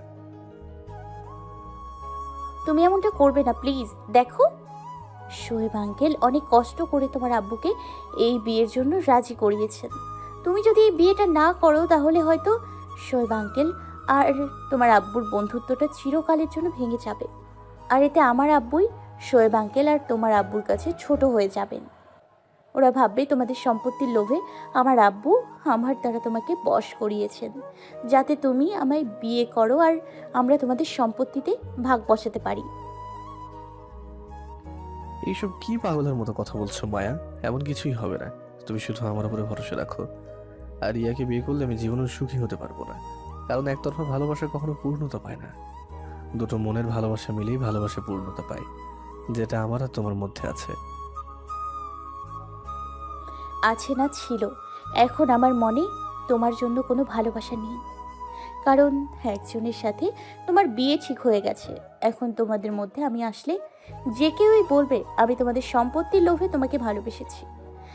আমাদের সত্যিকারের ভালোবাসাও সবার কাছে মিথ্যে হয়ে যাবে। এইখানে তুমি বারবার সম্পত্তির কথা তুলছো কেন? হ্যাঁ, আর যে যাই ভাবুক না কেন, এটা আমার কিচ্ছু যায় আসে না, কারণ আমি তো জানি যে তুমি আমার মন থেকে ভালোবাসো। আমার আর ভালো লাগছে না, আমি গেলাম। কিছু না ভেবে পিছনে থেকে মায়ের হাতটা টেনে ধরলাম। আমার কথা এখনো শেষ হয়নি, তাহলে তুমি চলে যাচ্ছ কেন? তোমার 2 মিনিট অনেক আগেই শেষ হয়ে গেছে, তাই আমার এখন যেতে হবে। হাত ছাড়ো। কিন্তু আমার কথা এখনো শেষ হয়নি মায়া। এটা আমার কিছু করার নেই, কারণ তুমি আমায় 2 মিনিটের কথা বলেই এখানে এনেছো। আমার টাইম শেষ হওয়ার পরেও অনেকক্ষণ থেকেছি, আর না। মায়া প্লিজ এমন করো না আমার, প্লিজ। কিছু না বলে এক ঝাটকায় ওর হাত ছাড়িয়ে নিয়ে চলে গেলাম। মায়া এইভাবে চলে যাবে আমি আশা করিনি। যে মেয়ে কয়েকদিন আগেও আমার জন্য পাগল ছিল, কোনো মেয়ের সাথে কথা বলতে দেখলে রাগারাগি করতো, সে হুট করে এতটা পাল্টে গেল আমি ভাবতেও পারিনি। মায়া চলে যাওয়ার পর আমিও মন খারাপ করে গাড়ি নিয়ে অফিসে চলে আসলাম। এদিকে মায়াও আমার সাথে তখনকার ব্যবহারে শান্তি পাচ্ছে না। যাকে সে ছোটবেলা থেকেই ভালোবেসে এসেছে তাকে এই জীবন নিজের করে পাবে না, এটা ভাবতে মায়ার চোখের কোণে জল চলে আসলো। তারপর সেই চোখটা মুছে ওর বান্ধবীদের কাছে গিয়ে বসে পড়লো। আজ ক্লাসে একটা টেস্ট পরীক্ষা হবে, তাই মায়া ভার্সিটিতে এসেছে, না হলে সে আজকেও ভার্সিটিতে আসতো না। কিরে দুলা ভাই তোকে ডেকে নিয়ে কি বললো? তেমন কিছু না, গতকাল যে আমার শরীর খারাপ ছিল এটা তাকে জানাইনি বলে আমার উপর একটু রাগ ছাড়লো। দুলা ভাই সত্যি তোকে অনেক ভালোবাসে, তুই অনেক লাকি রে। কালকেও উনি তোর খোঁজে ভার্সিটিতে এসেছিলেন। তা তোরা ওকে কি বলেছিলি? বলেছি যে তোর শরীর খারাপ, তাই ভার্সিটিতে আসিসনি। ও আচ্ছা, এবার ক্লাসে চল, এইখানে বসে থাকতে আর ভালো লাগছে না। ওকে চল। স্যার, আমায় ডেকেছেন? আমি কেবিনে বসে মায়ের কথা ভাবছিলাম, তখনই কে যেন কথাটা বললো। দরজা থেকে তাকিয়ে দেখি তমা বলছে কথাটা। আরে ভিতরে আসো। আর স্যার কি? হ্যাঁ, ভাইয়াকে কেউ স্যার বলে ডাকে? আমি একটু রাগ দেখিয়েই বললাম তোমাকে কথাটা। তাহলে কেউ বোনকে তুমি বলে ডাকে? আচ্ছা ওকে, আজ থেকে তুই করেই বলবো, আর তুইও আমায় তুমি করে বলবি। আচ্ছা, এবার বলো ডাকলা কেন? এই নি তোর বেতন, আব্বুকে বলে অগ্রিম দিয়ে দিলাম। এই টাকা দিয়ে সব বাকি মিটিয়ে ফ্যামিলির বাজার করবি, ওকে? দৌড়ে এসে আমায় জড়িয়ে ধরলো আর কাঁদতে লাগলো। এই পাগলি, কানে করছিস কেন? আপন মানুষরাও আমাদের জন্য এত কিছু করেনি, আর তুমি পর হয়েও আমাদের জন্য এত কিছু করেছো। ও, তার মানে তুই আমায় এখনো ভাই ভাবিসনি, তাই না? কে বললো ভাই ভাবিনি? তাহলে একটু আগে আমায় পর বললি কেন? তাতে তো বোঝাই যায় তুই এখনো আমায় ভাই ভাবতে পারিসনি। সরি ভাইয়া, আর এই কথা বলবো না, প্রমিস। হয়েছে, এবার ছাড় আর ডেস্কে গিয়ে নিজের কাজ কর। ভাইয়া, তোমায় একটা কথা বলার ছিল। বল, কি বলবি বল। আম্মু বলেছে তোমায় যেন একদিন আমাদের বাড়িতে নিয়ে যাই। আম্মু নাকি তোমাকে দেখবে। শুধু কি দেখার জন্য নিবি? কিছু খাওয়াবি না?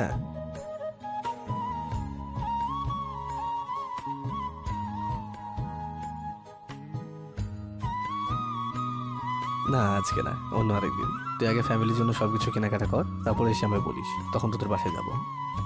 ওকে ভাইয়া, এখন তাহলে আমি যাই। ওকে যা, আর লাঞ্চ টাইমে আমার কেবিনে চলে আসিস। ভাই বোন দুজন মিলে একসাথে লাঞ্চ করবো। ওকে বলে কেবিনে চলে গেল। তারপর আমি কয়েকটা ফাইল নিয়ে চেক করতে লাগলাম। দেখতে দেখতে লাঞ্চ টাইম চলে আসলো। তোমাকে নিয়ে দুপুরে লাঞ্চটা নিজের কেবিনেই খেয়ে নিলাম। লাঞ্চ টাইমের পরে আবার কয়েকটা ফাইল দেখতে লাগলাম। সন্ধ্যা হয়ে গেলে অফিস বন্ধ করে গাড়ি নিয়ে বাসায় চলে আসলাম। বাসায় এসে খাওয়া দাওয়া করে রুমে ঢুকতেই ফোনে টুং করে একটা মেসেজ আসলো। মেসেজটা ওপেন করতেই তো আমি অবাক হয়ে গেলাম। বাসায় এসে খাওয়া দাওয়া করে রুমে ঢুকেই ফোনে টুং করে একটা মেসেজ চলে আসলো। মেসেজটা ওপেন করতেই তো আমি অবাক হয়ে গেলাম। হে কি, আমি কি দেখছি? আর এই মেয়েটাই বা কে, যাকে আমি জড়িয়ে ধরে আছি? ছবিতে স্পষ্টভাবে দেখা যাচ্ছে যে আমি একটা মেয়েকে জড়িয়ে ধরে আছি। ছবিতে আমার মুখটা স্পষ্ট দেখা যাচ্ছে, আর মেয়েটা শুধু ব্যাক সাইড, তাই মেয়েটাকে ঠিক চিনতে পারছি না। কিছুই তো মাথায় ঢুকছে না। আর এই ছবিটাই বা কে তুললো? কথাগুলো ভাবছিলাম, তখন আবার ফোনে আরেকটা মেসেজ আসলো। ছবিটা হোয়াটসঅ্যাপে পাঠানো হয়েছে, আর এখন যে মেসেজ আসলো সেটা হোয়াটসঅ্যাপে এসেছে। মেসেজটা সিন করে তো আমি আরো অবাক হয়ে গেলাম। মেসেজটাই লেখা ছিল, ওই তুই আজ এই মেয়েকে জড়িয়ে ধরেছিলি কেন? আর মেয়েটা তোর কি হয়? সত্যি করে বল, ওই মেয়ের সাথে তোর কিসের সম্পর্ক? এই মেসেজটা পড়ে ভাবতে থাকলাম মেসেজ দেওয়া মানুষটা কে, আর আমি আজকে কোন মেয়েকে জড়িয়ে তুললাম। ভাবতে ভাবতে হঠাৎ মনে পড়লো সকালের কথা। সকালে তো মায়ার ভার্সিটির পাশের একটা গার্ডেনে গিয়েছিলাম মায়াকে নিয়ে, আর একসময় মায়া নিজেই আমাকে জড়িয়ে ধরেছিল, সাথে আমিও। তার মানে ওই সময় কেউ লুকিয়ে লুকিয়ে আমাদের ছবিটা তুলে নেয়, কিন্তু কে আমাদের এই ছবিটা তুললো? কথাগুলো ভাবছিলাম, তখনই আবার ওই নাম্বার থেকে ওই ফোনে আরেকটা মেসেজ আসলো। কি হলো, কথা বলবি না কেন? বল, ওই মেয়েটা কে যে তোকে জড়িয়ে ধরেছিল, আর ওর সাথে তোর কিসের সম্পর্ক? এবার আমিও মেসেজের রিপ্লাই দিয়ে বললাম, আপনি কে, আর ছবিটা আপনি কোথায় পেলেন? আমি কে সেটা তো কিছুদিনের মধ্যেই জানতে পারবি। এখন আমি যা যা জিজ্ঞাসা করছি চুপচাপ তার উত্তর দে। তার আগে বলুন কে আপনি, আপনার পরিচয়টা দেন, আর ভদ্রভাবে কথা বলুন। তুই তো করে করে কথা বলছেন কেন? বললাম না, কিছুদিনের মধ্যেই আমার পরিচয় পেয়ে যাবি, আর ভদ্রতা আমাকে শেখাতে আসবি না। যা জিজ্ঞাসা করেছি তার উত্তর দে। সরি, আমি অপরিচিত কাউকে এসব বলতে পারবো না। তার মানে তুই বলবি না? না। ওকে ফাইন, কিছুদিন পর বোঝাবো মজা, রেডি থাকিস। এতক্ষণে বুঝে গেছি যে মেসেজ দেওয়া মানুষটা একটা মেয়ে, তবে মেয়েটা কে হতে পারে এটা বুঝতে পারছি না। নিশ্চয়ই আমার পরিচিতদের মধ্যে কেউ হবে, না হলে আমার হোয়াটসঅ্যাপ নাম্বার পেলো কিভাবে? কিন্তু এই ছবিটা কি তুললো এটাই তো ভেবে পাচ্ছি না।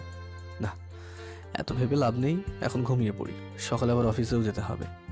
ঘুমানোর প্রস্তুতি নিচ্ছে এমন সময় আবার ফোনটা বেজে উঠলো। হাতে নিয়ে দেখি রিয়া কল করেছে। এই মেয়ে প্রতিদিন কল দেয় কিসের জন্য? একটু শান্তিতে থাকতেই দেবে না দেখছে। ইচ্ছে না থাকা সত্ত্বেও কলটা রিসিভ করলাম, কারণ কল না ধরলে কল দিতেই থাকবে। হ্যালো। হাই, কি করছো? এই তো বসে আছি, আপনি? শুয়ে শুয়ে তোমার কথা ভাবছি। কবে আমাদের বিয়ে হবে, কবে তোমায় কাছে পাবো এইসব। তাহলে ভাবতে থাকেন, আমি কলটা রাখলাম। এই না, তোমার কথা ভাবতে গিয়ে মনে পড়লো তোমার সাথে একটু কথা বলি। সারাদিন ধরে তো কথা বলি নাই, তাই এখন কল দিলাম। কথা হয়েছে, এখন কল রাখেন, আমি ঘুমাবো। মাত্রই তো কল দিলাম, কথা হলো কোথায়? ঘুমানোর সময় কল দেন কেন? অন্য কোনো সময় কল দিতে পারেন না? সারাদিন তো তুমি অফিসেই থাকো, তাই তখন কল দিয়ে ডিস্টার্ব করি না। আচ্ছা এসব বাদ দাও, রাতে খাবার খেয়েছো? আপনি? আচ্ছা, তোমার কি কোনো গার্লফ্রেন্ড আছে বা কাউকে ভালোবাসো? কি ভাবছেন? রিয়ার প্রশ্নের উত্তরে কি বলবো আমি সেটাই তো বুঝতে পারছি না। এটাই সময় রিয়াকে মায়ের ব্যাপারে বলে ফেলি, নাহলে মায়াকে আমার চিরকালের জন্য হারাতে হবে। কিছু বলতে যাবো তার আগে রিয়া বলে উঠল, থাকলেই বা কি, আমার সাথে তো তোমার এঙ্গেজমেন্ট হয়ে গেছে। আর তোমার মতো ছেলে কোনো গার্লফ্রেন্ড থাকবে বলে মনে হয় না। হ্যাঁ, থাকলেও ব্রেকআপ করে ফেলবা, কারণ বিয়ে তোমায় আমাকেই করতে হবে। তোমার বুকে শুধু আমিই থাকবো, অন্য কেউ না। রিয়ার এমন কথা শুনে বুঝে ফেললাম সেও আমাকে পাগলের মতো ভালোবাসে, আর তাকে কিছু বললেও লাভ হবে না, ওর কথাগুলোই ওর প্রমাণ। কি হলো, ঘুমিয়ে গেলে নাকি? কথা বলছো না কেন? না, ঘুমাইনি, তবে প্রচুর ঘুম পাচ্ছে, কারণ আজ সারাদিন অফিসে অনেক কাজ করেছি, তার উপর এখন আবার শরীরটাও ক্লান্ত লাগছে। কি বলছো এসব? তোমার শরীর খারাপ হয়নি তো আবার? আরে না, শরীর খারাপ হয়নি, একটু ঘুমলেই সব ঠিক হয়ে যাবে। ওকে, তাহলে তুমি এখন ঘুমিয়ে পড়ো, কাল কথা হবে, বাই। বলেই কলটা কেটে দিল রিয়া। যাক, তাহলে বাঁচলাম এর থেকে। কথাটা ভালোই কাজে দিয়েছে দেখছি। সাথে সাথে কলটা রেখে দিল। তারপর মোবাইলটা একপাশে রেখে কম্বল জড়িয়ে ঘুমিয়ে পড়লাম। পরের দিন সকালবেলা ঘুম থেকে উঠে ফ্রেশ হয়ে নাস্তা করে নিলাম, তারপর রেডি হয়ে গাড়ি নিয়ে অফিসে চলে আসলাম। কেবিনে বসে বসে কিছু ফাইল চেক করছি, এমন সময় তমা এসে দরজায় নক করলো। ভাইয়া আসবো? আরে আয়, এ তো অনুমতি নেওয়ার কি আছে। তারপরও তুমি তো অফিসের বস, আর অফিসের বসের কেবিনে অনুমতি না নিয়ে ঢুকলে কেমন দেখায় না? কিন্তু তুই এখন আমায় রাগিয়ে দিচ্ছিস, বলে দিলাম কিন্তু। ওকে ওকে, সরি। এরপর থেকে অনুমতি ছাড়াই কেবিনে ঢুকবো। এবার খুশি তো? তো বল, কিসের জন্য আসলি? আজকে রাতে আমাদের বাসায় তোমার দাওয়াত। আমি গতকালই বাসার জন্য সবকিছু কেনাকাটা করেছি, আর আজকে আসার সময় আম্মুই বলেছেন তোমাকে যেন আমাদের বাড়িতে নিয়ে আসি। আজকে না গেলে হয় না? না, আম্মু তোমার জন্য খাবার রান্না করতে লেগে পড়েছেন। তুমি না গেলে এত খাবার কে খাবে? ওকে, যা তাহলে, যাব। অফিস শেষে তুই বাইরে আমার জন্য ওয়েট করিস। আচ্ছা, এখন আমি গেলাম। বলে কেবিন থেকে চলে গেল তমা। আমি আমার কাজে মনোযোগ দিলাম। দেখতে দেখতে কখন যে সন্ধ্যা হয়ে গেল খেয়ালই করিনি। ঘড়িতে তাকিয়ে দেখি 7টা বেজে গেছে। তাড়াতাড়ি করে সবকিছু গুছিয়ে অফিস বন্ধ করে বাইরে চলে আসলাম। দেখলাম তমা বাইরে দাঁড়িয়ে আছে। চল যাওয়া যাক, আমি তোমার কাছে এগিয়ে গিয়ে বললাম। এতক্ষণে আসার সময় হলো তোমার? দেখো, মশা কামড়িয়ে আমার হাত পা ফুলিয়ে ফেলেছে। সরি রে, আসলে খেয়াল করিনি কখন সন্ধ্যা হয়েছে। হয়েছে, এবার চলো। চল। তারপর তোমাকে নিয়ে ওদের বাসায় চলে আসলাম। তোমা শুধু বলে দিয়েছে কোন দিকে নিতে হবে, আর আমিও সেদিকে গাড়ি চালিয়ে নিয়ে আসলাম। আসার সময় এক প্যাকেট মিষ্টিও কিনে নিয়ে এসেছি। দাওয়াত খেতে যাচ্ছি, কিছু না নিলে কেমন দেখায় না। অবশ্য তোমা অনেকবার বলেছিল এসবের কিছুই দরকার নেই, আমি তবুও নিয়ে এসেছি। গাড়ি থেকে নেমে সামনে তাকাতেই তো আমি অবাক হয়ে গেলাম, কারণ তোমাদের বাড়ি এতটা খারাপ না যতটা আমি ভেবেছিলাম। বলতে গেলে ধনীদের বাসার মতোই ওদের বাসা। এই ভাইয়া, দাঁড়িয়ে আছো কেন? ভিতরে যাবা না নাকি? হ্যাঁ হ্যাঁ চল। আচ্ছা, এটা কি তোদের বাড়ি? তাহলে কার? না মানে এত সুন্দর বাড়ি তোদের কিভাবে? আব্বু থাকতে বানিয়েছিল, আর এখন আমরা এটাতেই থাকি। আম্মুকে বলেছিলাম বাড়িটা যেন বিক্রি করে দিতে, কিন্তু আম্মু তো কিছুতেই রাজি হয় না। আব্বুর সেই স্মৃতি বলে কথা, এই বাড়ি রয়েছে, তাই আম্মু এই বাড়িটা বিক্রি করতে চায় না। ও আচ্ছা। এখন ভিতরে চলো। তারপর তোমার সাথে বাড়ির ভেতরে ঢুকলাম। বাহ, ভেতরটা তো দেখতে বেশ সুন্দর। হয়তো আগে তোমার পরিবারের অবস্থা ভালোই ছিল, তারপর বাবা আর ভাইকে হারিয়ে আজ যেমন অবস্থা। আম্মু দেখো কে এসেছে।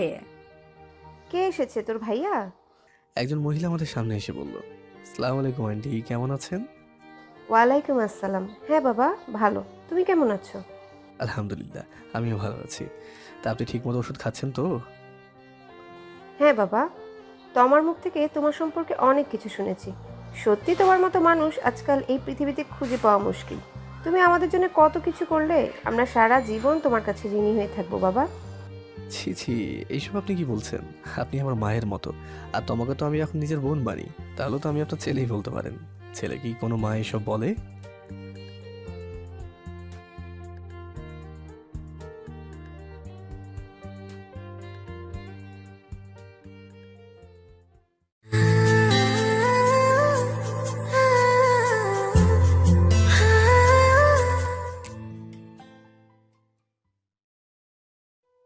সত্যি সত্যি বাবা, তুমি অনেক ভালো। তা বাবা, তোমার পরিবারে কে কে আছেন?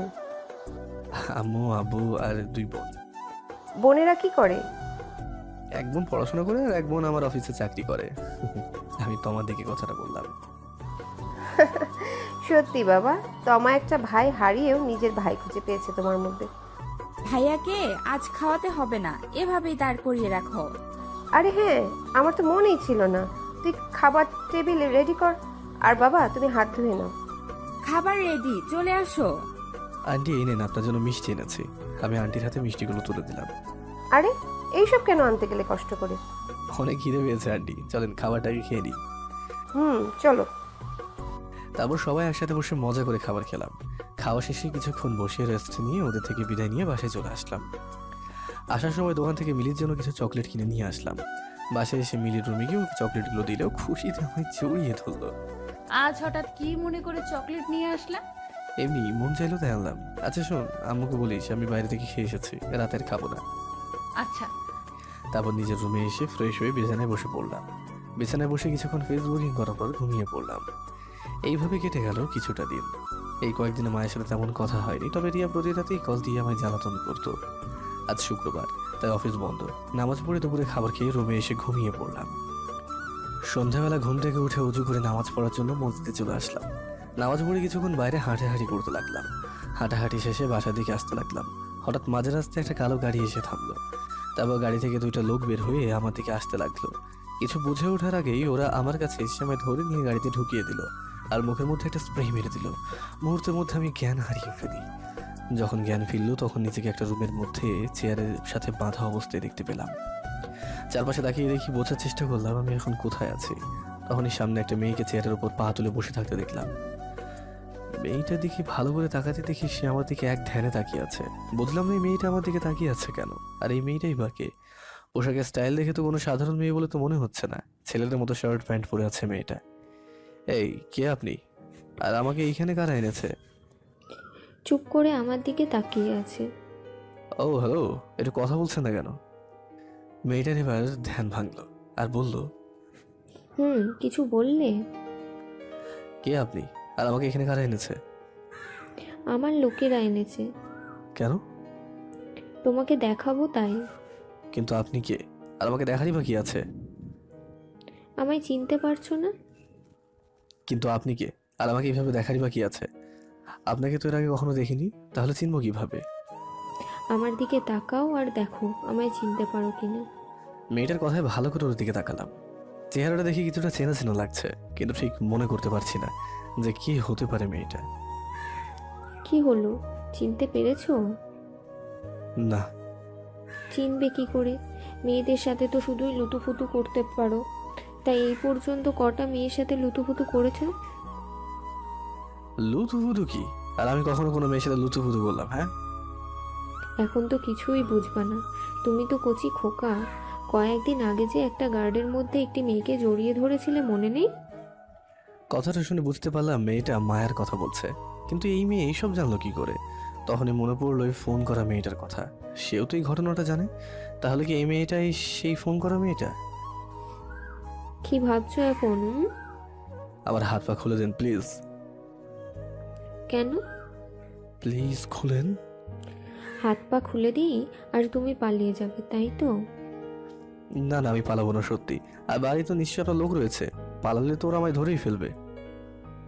আমার কথাগুলো শুনে কি যেন ভাবতে লাগলো, তারপর উঠে এসে আমার হাত পা খুলে দিল। ছাড়া পেয়ে পকেট থেকে মোবাইলটা বের করলাম। এই মোবাইল বের করছো কেন? 1 মিনিট। কাকে কল দিচ্ছ? নিজে দেখেন কাকে কল দিচ্ছি কিনা। নিজে দেখেন কাউকে কল দিচ্ছি না, আর কল দিলে মোবাইল নিয়ে নিন। আমার কথায় মেয়েটা চুপ করে দাঁড়িয়ে থেকে দেখতে লাগলো আমি কি করছি, আর আমি ততক্ষণে সেই আননোন নাম্বারটা খুঁজে দিলাম ওই নাম্বারে কল, কিন্তু ফোন বন্ধ দেখাচ্ছে কেন? ফোন লাভ নেই, ও সিম বন্ধ করে রেখেছি। মানে? ওটা আমারই সিম, আর বাংলাদেশে তো বিদেশি সিমে নেটওয়ার্ক পায় না। বিদেশি সিম মানে? নাম্বারটা ভালো করে দেখো একবার। মেয়েটার কথায় নাম্বারটার উপরে চোখ রাখতে আমি অবাক হয়ে গেলাম। এ কি, এ তো বিদেশি সিমের নাম্বার। এতদিন ধরে এই নাম্বার থেকে কল আসলো, অথচ আমি নাম্বার দেখে বুঝতেই পারলাম না যে এটা বিদেশি নাম্বার। আসলে অনেক বছর ধরে ইংল্যান্ডে থেকেছি তো, তারপর বাংলাদেশে কারোর সাথে তেমন কথা হয়নি, শুধু আব্বু আম্মু ছাড়া। তাই হয়তো এখন বাংলাদেশের নাম্বার আননোন নাম্বার মনে হয়, আর বিদেশি নাম্বার বাংলাদেশি। আমি এত বোকা হলাম কি করে, একটা বিদেশি নাম্বার দেখেও চিনতে পারলাম না, নাম্বারটাকে বাংলাদেশি ভেবে নিলাম। কি ভাবছো? হ্যাঁ, না মানে কিন্তু আপনি কে? আর আপনি আমায় কল করে এরকম হুমকি দিচ্ছেন কেন? আর আমি কি করি না করি, কার সাথে দেখা করি, এইসব আপনি জানতেন কিভাবে? আর আপনি বাংলাদেশ থেকে বিদেশি নাম্বার ব্যবহার করতেন কিভাবে? আমি আমার কয়েকটা বডিগার্ডকে তোমার পিছনে লাগিয়ে দিয়েছিলাম। তুমি কি করো না করো সব খবর ওরা আমাকে দিত। আর আমি তোমায় ভালোবাসি তাই তোমায় হুমকি দিয়ে রাখতাম, যাতে তুমি কোনো মেয়ের সাথে প্রেম করতে না পারো। মেয়েটার কথায় অনেকটা অবাক হয়ে গেছি। হব নাই বা কেন? যাকে ভালো করে চিনি না সে যদি বলে আমায় ভালোবাসে, তাহলে যে কেউই অবাক হবে। কিন্তু আপনি কে, আর আমাকে কিভাবে চেনেন? মনে আছে তোমাদের স্কুলে একটা মেয়ে পড়তো যখন তুমি ক্লাস 1-এ পড়তে? মেয়েটার নাম ছিল ইতি। আমি সেই ইতি। মেয়েটার কথা শুনে ক্লাস 1-এ থাকা ইতির কথা মুহূর্তের মধ্যেই মনে পড়ে গেল। আর হ্যাঁ, এই মেয়েটাকে তো কিছুটা ইতির মতোই লাগছে, কিন্তু এই মেয়ে আমায় ভালোবাসে এটা তো কিছুতেই মাথায় ঢুকছে না। কি হলো, এত কি ভাবছো? কিন্তু তুমি আমায় কিভাবে ভালোবাসলে? ক্লাস 1-এ থাকতে আমাদের পরিচয় হয়েছিল, তাহলে তুমি এত বছর পর আমায় চিনলেই বা কিভাবে? যেহেতু সমবয়সী তাই তুমি করেই বললাম। মনে আছে একদিন শুধু আমি আর তুমি ক্লাসে বসেছিলাম, তখন কেউ ক্লাসে ছিল না। তখন তুমি এসে আমার হাতে একটি চিঠি দিলে, কিন্তু কিছু বলতে পারলে না। তার আগেই ক্লাসের অন্যান্য ছাত্রছাত্রীরা এসে পড়ল। কিসের চিঠি? আমার তো মনে পড়ছে না। আরে ওই চিঠি, যে চিঠিতে তুমি আমায় প্রেমপত্র লিখেছিলে। চিঠিটা আমি বাসায় গিয়ে পড়েছিলাম। জানি না তখন থেকে আমার কি হয়েছিল, তখন থেকে আমারও তোমাকে দেখে ভালো লাগতে শুরু করে।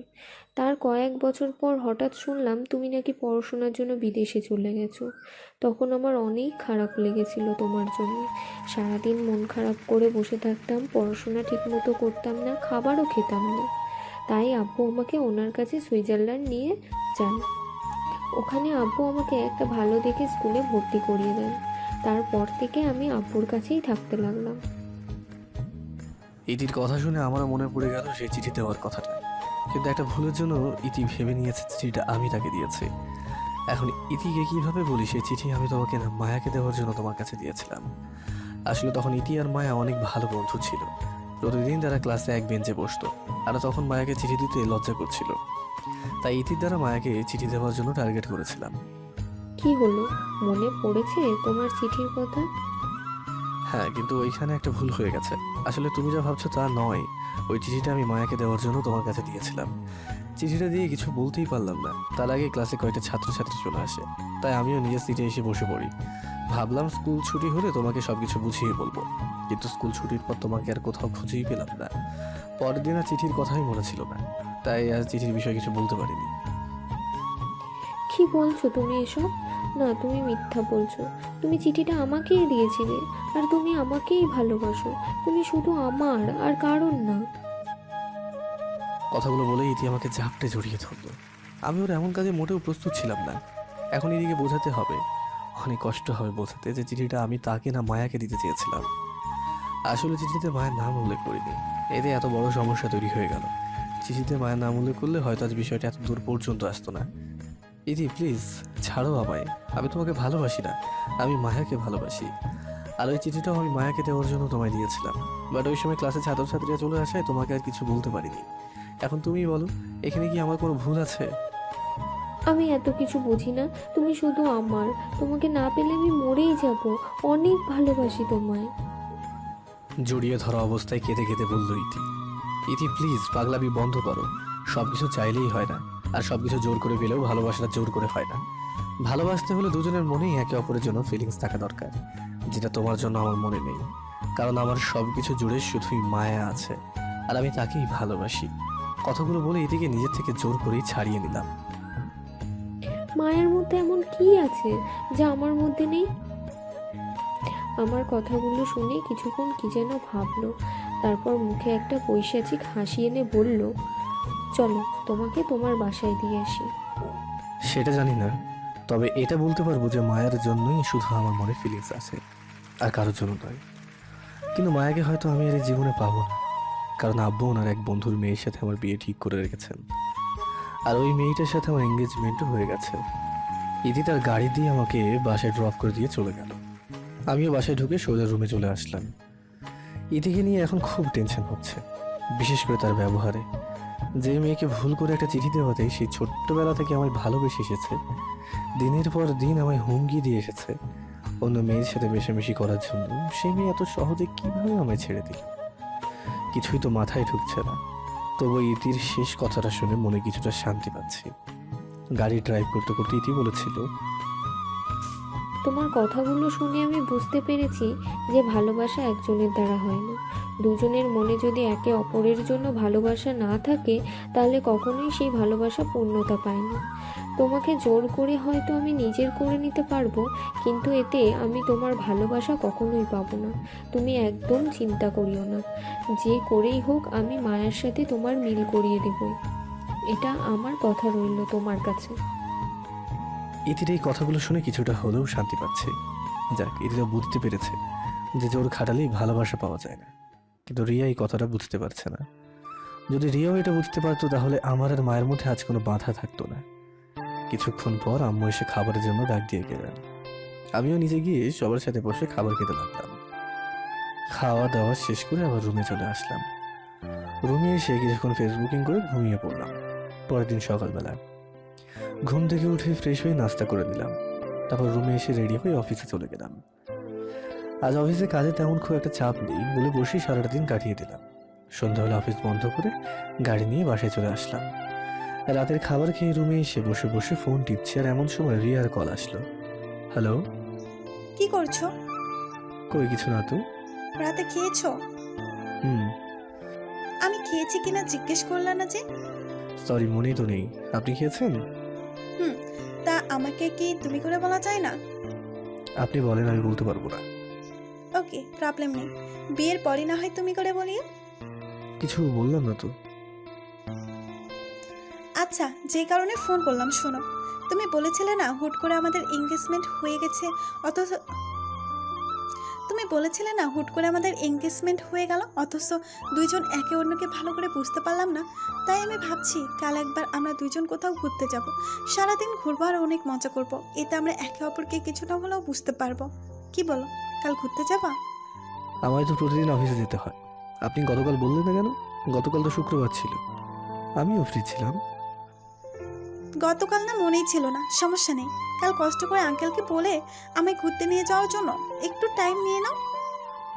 না, কাল পারবো না। তাহলে কবে পারবা? আগামী শুক্রবার আসলে নিয়ে যাবেন। যাওয়ার কোনো ইচ্ছাই নেই, শুধু একটা অজুহাত দেখিয়ে বাঁচতে যাচ্ছে আর কি। আগামী শুক্রবার আসতে তো অনেক দেরি আছে। না, আমি এতদিন ওয়েট করতে পারবো না। আমরা কালকেই ঘুরতে যাব, ব্যাস। আমি আর কিচ্ছু জানি না। আরে আপনি বুঝছেন না কেন? আমি অফিসে রেখে কোথাও যেতে পারবো না। আব্বুর শরীর তেমন একটা ভালো নেই, তাই এখন আমাকে অফিস সামলাতে হবে। ওকে, 2 দিন পর আমরা ঘুরতে যাব, রাজি? না, আমি শুক্রবার ছাড়া পারবো না। দেখা যাবে কিভাবে না পেরে থাকিস। যা, এখানে রাগের কি আছে? ওকে, আমিও দেখবো কিভাবে আমায় ঘুরতে নিয়ে যায় মেয়েটা। আমি মনে মনে ভাবতে থাকলাম। 2 দিন ধরে তো মায়ের সাথেও তেমন একটা কথা হচ্ছিল না। ফোন দিলেও ফোনটা ধরবে না জানি। কালকে আবার মায়ের ভার্সিটিতে যাব, ওর সাথে কথা হয়ে যাবে আর ওকে দেখাও হয়ে যাবে। তারপর মোবাইলটা একপাশে রেখে কম্বল জড়িয়ে ঘুমিয়ে পড়লাম। পরের দিন সকালবেলা ঘুম থেকে উঠে ফ্রেশ হয়ে নাস্তা করে নিলাম। তারপর রেডি হয়ে গাড়িতে নিয়ে মায়ের ভার্সিটিতে চলে আসলাম। এসে মায়াকে ভার্সিটির ভিতরে খুঁজতে লাগলাম, কিন্তু কোথাও পেলাম না। আজ ওর বান্ধবীদেরও কোথাও দেখছি না। হতাশ হয়ে চলে আসতে যাব, তখনই দেখলাম মায়া একটা ছেলের সাথে কথা বলতে বলতে ভার্সিটির ভিতরে ঢুকছে।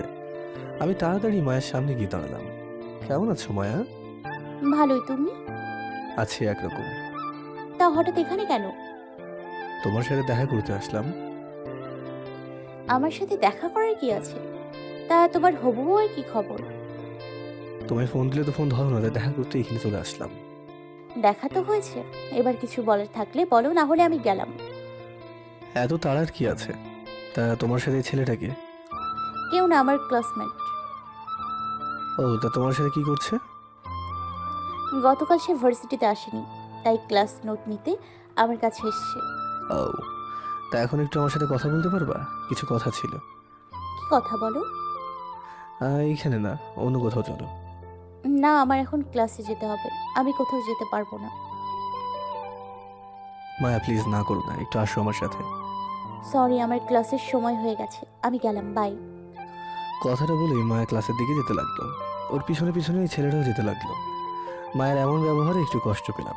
ঘড়িতে তাকিয়ে দেখি অফিসে টাইম হয়ে গেছে, প্রায় আর 5 মিনিট বাকি আছে। আর ওইখানে না থেকে গাড়ি নিয়ে অফিসে চলে আসলাম। অফিসে বসে মায়ের কথা ভাবছে, আর এমন সময় তমা এসে কেবিনে ঢুকলো। ভাইয়া, কি হয়েছে তোমার? এত কি ভাবছো? কে? ও তুই?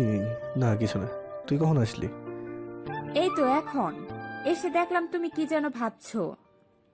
না কই, কি ভাবছি? কিছু না তো। তা বল, কিসের জন্য আসলি? এই ফাইলে তোমার কয়েকটা সাইন লাগবে। কিছু না বলে ফাইলটা নিয়ে দেখে সাইন করে দিলাম। সাইন করা হয়ে গেলে তো আমার ফাইলটা নিয়ে চলে গেল। আমিও কয়েকটা ফাইল নিয়ে চেক করতে শুরু করলাম। দিনটা অফিসে কেটে গেল। সন্ধ্যাবেলা অফিস বন্ধ করে বাসায় চলে আসলাম। বাসায় এসে খাওয়া দাওয়া করে ঘুমিয়ে পড়লাম। পরের দিন সকালবেলা ঘুম থেকে উঠে হালকা নাস্তা করে গাড়ি নিয়ে বেরিয়ে পড়লাম অফিসের উদ্দেশ্যে। প্রায় অফিসের কাছাকাছি আসতেই রাস্তায় মায়াকে দেখলাম একটা ছেলের বাইকে করে যাচ্ছে। এমন দৃশ্য দেখে না মুহূর্তের মধ্যে আমার বুকটা চিনচিনে ব্যথা শুরু হয়ে গেল। গাড়ি নিয়ে ওই বাইকের পিছু নিলাম। বাইক নিয়ে সোজা মায়ের ভার্সিটি ঢুকলো। আমিও গাড়ি বাইরে দেখে ভার্সিটির ভিতরে ঢুকলাম। দেখলাম মায়া ওই ছেলেটার বাইক থেকে নেমে দাঁড়িয়ে আছে। আমি গিয়ে মায়ার সামনে দাঁড়ালাম। আমাকে দেখে মায়া অনেকটা অবাক হয়ে গেছে। তুমি আজকেও এখানে? অফিসে যাচ্ছিলাম, এমন সময় দেখলাম তুমি এই ছেলেটার বাইকে করে আসছো, তাই পিছু নিয়ে এখানে চলে আসলাম। কেন? এই ছেলেটার সাথে তুমি বাইকে করে আসছো কেন? আসলে আমি... এই ছেলেটার সাথে তোমার কিসের সম্পর্ক? সত্যি করে বলো তো। কিসের সম্পর্ক হবে? ও আমার ক্লাসমেট আর কিছুই না। ক্লাসমেটের সাথে কি কেউ এত ঘষাঘষি করে? হ্যাঁ, মানে কি বলতে চাচ্ছ তুমি? আমার সাথে আসো বলছি। হাত ছাড়ো আমার। কোনো কথা নয়, আসো আমার সাথে। তারপর মায়া এমন একটা কাজ করলো যেটা আমি মোটেও আশা করিনি। মায়া তার হাত আমার হাত থেকে ঝাটকা মেরে ছাড়িয়ে নিয়ে আমার গালে ঠাস করে একটা চড় বসিয়ে দিল। আমি শুধু স্তব্ধ হয়ে দাঁড়িয়ে আছি মায়ের সামনে। আমার এখনো বিশ্বাসই হচ্ছে না যে মায়া আমায় চড় মেরেছে। মায়া, তুমি আমায় মারলে? মেরেছি, বেশ করেছি। লজ্জা করে না? লজ্জা করে না তোমার নিজের হবু বউ থাকতে অন্য মেয়ের হাত ধরতে? আর আমি আজ গাড়ি ছাড়াই ভার্সিটিতে এসেছি। মাঝ রাস্তায় হঠাৎ সানি ওর বাইক নিয়ে আমার সামনে এসে দাঁড়ায় আর আমাকে বাইকে ওঠার জন্য বলে। আমি উঠতে চাইনি, কিন্তু ওর জোড়াজোড়িতে উঠতে হলো। আর তুমি এইটুকু বিষয় নিয়ে আমায় সন্দেহ করে আমার ভার্সিটি পর্যন্ত চলে এলে। আর তুমি সন্দেহ করলেই বাকি, না করলেই বাকি। তোমার তো একজনের সাথে অলরেডি এঙ্গেজমেন্ট হয়ে গেছে, এখন শুধু বিয়ে বাকি। তুমি তো তোমার জীবন সঙ্গিনী পেয়ে গেছো, তাহলে এখনো আমার পেছনে লেগে আছো কেন? নাকি তুমি চাও যে আমি কোনো ছেলের সাথে না মিশি, সারা জীবন এভাবেই থেকে চাই? মায়া সরি, আসলে আমি সত্যিই বুঝতে পারিনি যে তুমি... আমাকে এখন থেকে আর ডিস্টার্ব না করলেই খুশি হব। মায়া প্লিজ, আমার একটা কথা। 2 মাস পর আমার ফাইনাল পরীক্ষা, প্লিজ আমায় এখন থেকে আর ডিস্টার্ব করিও না। কথাগুলো বলেই মায়া তার ক্লাসে চলে গেল। শুধু মায়ার পথ চলার দিকে তাকিয়ে রইলাম।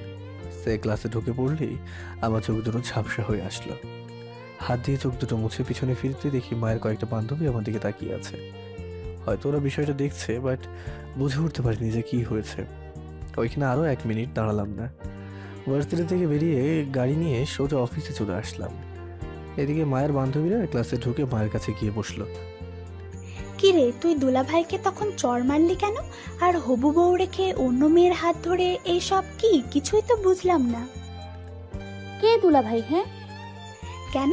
যাকে তুই একটু আগে চড় মেরেছিলি? আমার তো ওর সাথে বিয়ে হয়নি, তাহলে ও তোদের দুলাভাই হলো কি করে? বিয়ে হয়নি, একদিন তো হয়ে যাবে। আর তুই এত রেগে আছিস কেন? ওই দিন তো তুই নিজেই বললি উনাকে দুলাভাই বলে ডাকতে। হ্যাঁ বলেছিলাম, আর আজকে আবার বলেছি। তোরা কেউ ওকে আর দুলাভাই বলে ডাকবি না, ওকে? কেন?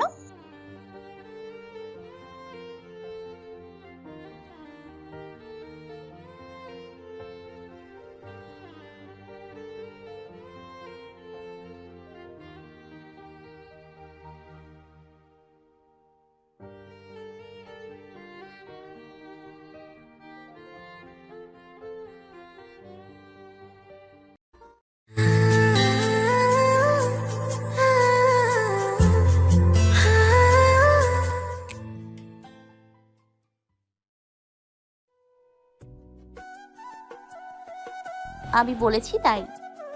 আজব তো, তুই আজকে এত রেগে আছিস কেন? আর তখন তুই দুলাভাইকে চড় মারলি কেন? বললি না যে? এইসব তোদের পরে একদিন বলবো, নে এখন একটু চুপ থাক প্লিজ, আমার আর কথা বলতে ভালো লাগছে না। ওকে, আমরা আর কিছু বলবো না, এখন তুই একটু ঠান্ডা হ। আর কিছু বললো না। কিছুক্ষণ পর ক্লাসে স্যার চলে আসলে সবাই ক্লাসে মনোযোগ দিল, কিন্তু মায়া কিছুতেই ক্লাসে মন দিতে পারছে না। ও চোখের সামনে বারবার তামিমকে চড় মারার দৃশ্যটা ভেসে উঠছে। তামিমকে চড় মেরে মায়াও এখন ভীষণ কষ্ট পাচ্ছে, কিন্তু মায়ের কিছুই করার নেই। তামিমের কথায় তখন মায়ের রাগ উঠে পড়ছিল, যার কারণে তামিমকে চড় মারতে মায়া একটুও ভাবেনি। কেবিনে বসে বসে শুধু মায়ের কথাই ভাবছি, কি এমন করলাম যার কারণে মায়া আমাকে চড় মারলো। আমাকে তো আব্বু না জানিয়েই রিয়ার সাথে আমার বিয়ে ঠিক করে ফেলেছেন। তারপর বার্থডে বাড়িতে এত মানুষের সামনে না হুট করে এসে আমার রিয়াকে আংটি পরানোর জন্য বললেন। তখন যদি রিয়াকে আংটি না পরাতাম তাহলে বাড়ি ভর্তি মানুষের সামনে আব্বু অপমানিত হয়ে যেতেন। এখানে আমার কি দোষ? আমি তো আব্বুর কথা ভেবে বাধ্য হয়ে রিয়াকে আংটিটা পরিয়েছি। রিয়ার সাথে আমার বিয়ে ঠিক করা হয়েছে, এটা যদি আগে জানতাম তাহলে যে কোনোভাবে বিয়েটা ক্যান্সেল করে দিতে পারতাম। ভাইয়া কি ভাবছো? হঠাৎ কারো কথায় বাস্তবে ফিরলাম, দেখি সামনে তমা দাঁড়িয়ে আছে। তুই কখন আসলি? অনেক আগে এসেছি, এসে দেখলাম তুমি কি যেন ভাবছো। কতবার ডাকলাম কিন্তু কোনো রেসপন্সই দিচ্ছ না, তা এতক্ষণ ধরে কি ভাবছিলা শুনি? আরে না, তেমন কিছু না। আমায় বলবা না? পার্সোনাল ব্যাপার হলে বলতে হবে না, বাট অন্য কিছু হলে শেয়ার করতে পারো। আব্বু একটা মেয়ের সাথে আমার বিয়ে ঠিক করেছেন, মেয়েটার সাথে আমার এঙ্গেজমেন্টও হয়ে গেছে, জানিস এসব?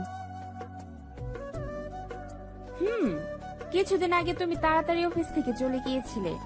ওই দিন একটা কাজের জন্য তোমার কেবিনে এসেছিলাম, এসে দেখি তুমি নেই। ম্যানেজারকে জিজ্ঞাসা করায় উনি আমায় সব খুলে বলেছেন। তা হঠাৎ এইসব কথা বলছো কেন?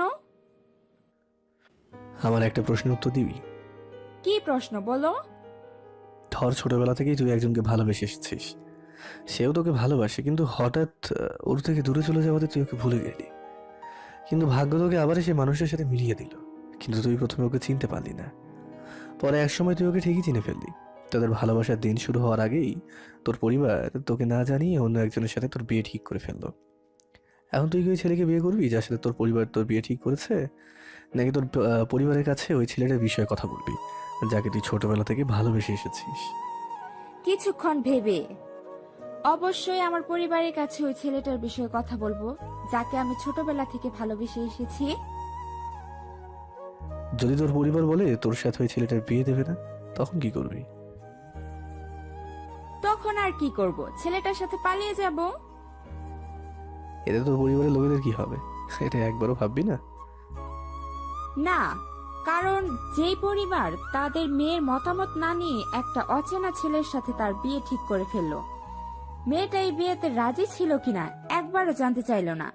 বিয়ের পর মেয়েটা ওই ছেলের সাথে সুখে থাকতে পারবে কিনা এইসব না শুনে নিজের ইচ্ছায় সব ঠিক করে ফেললো, সেই পরিবারের লোকদের কথা ভেবে কি হবে আমার?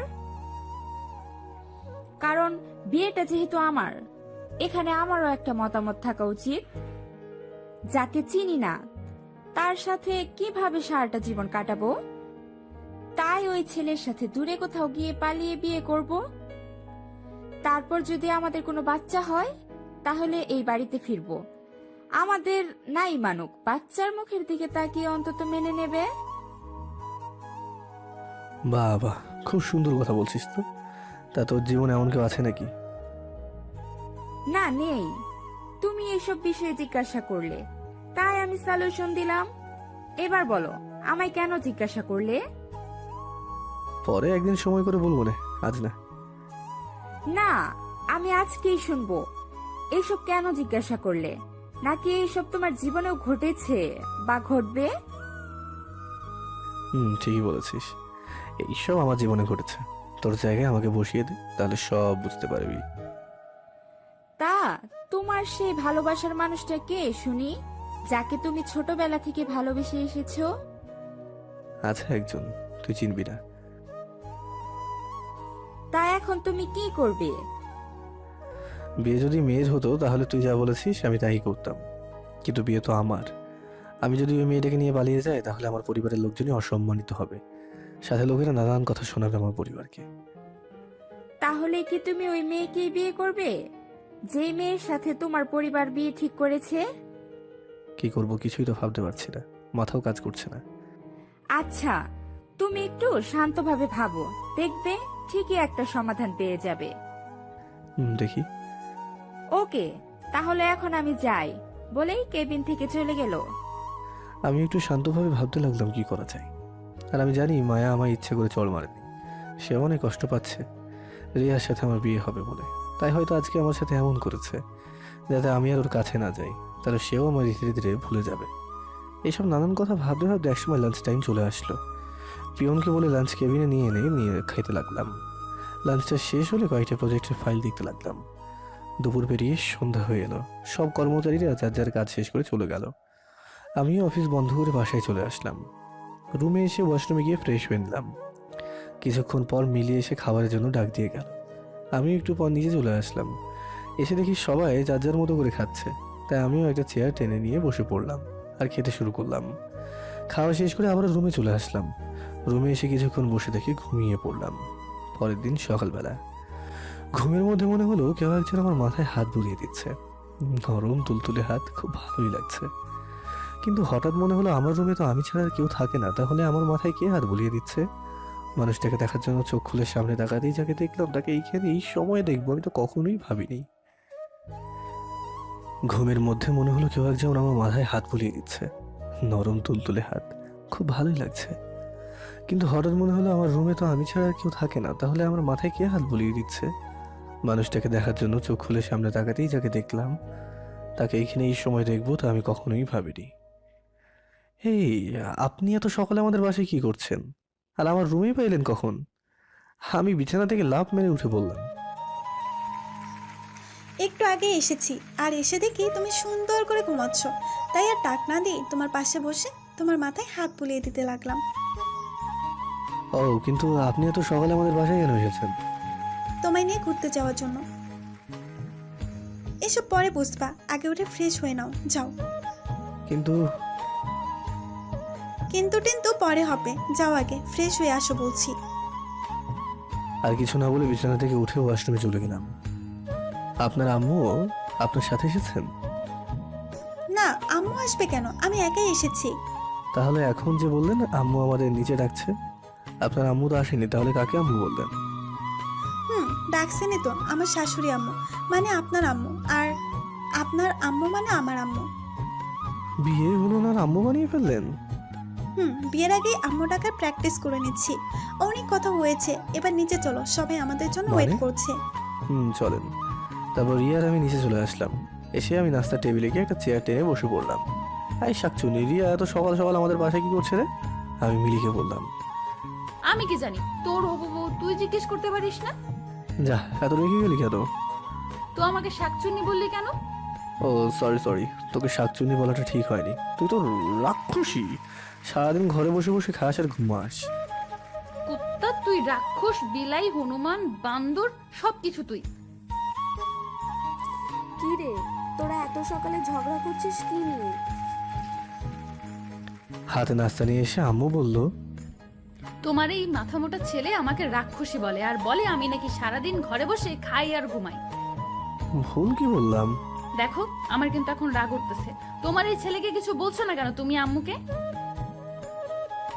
এই, তোরা কি শুরু করলি? থাম তো।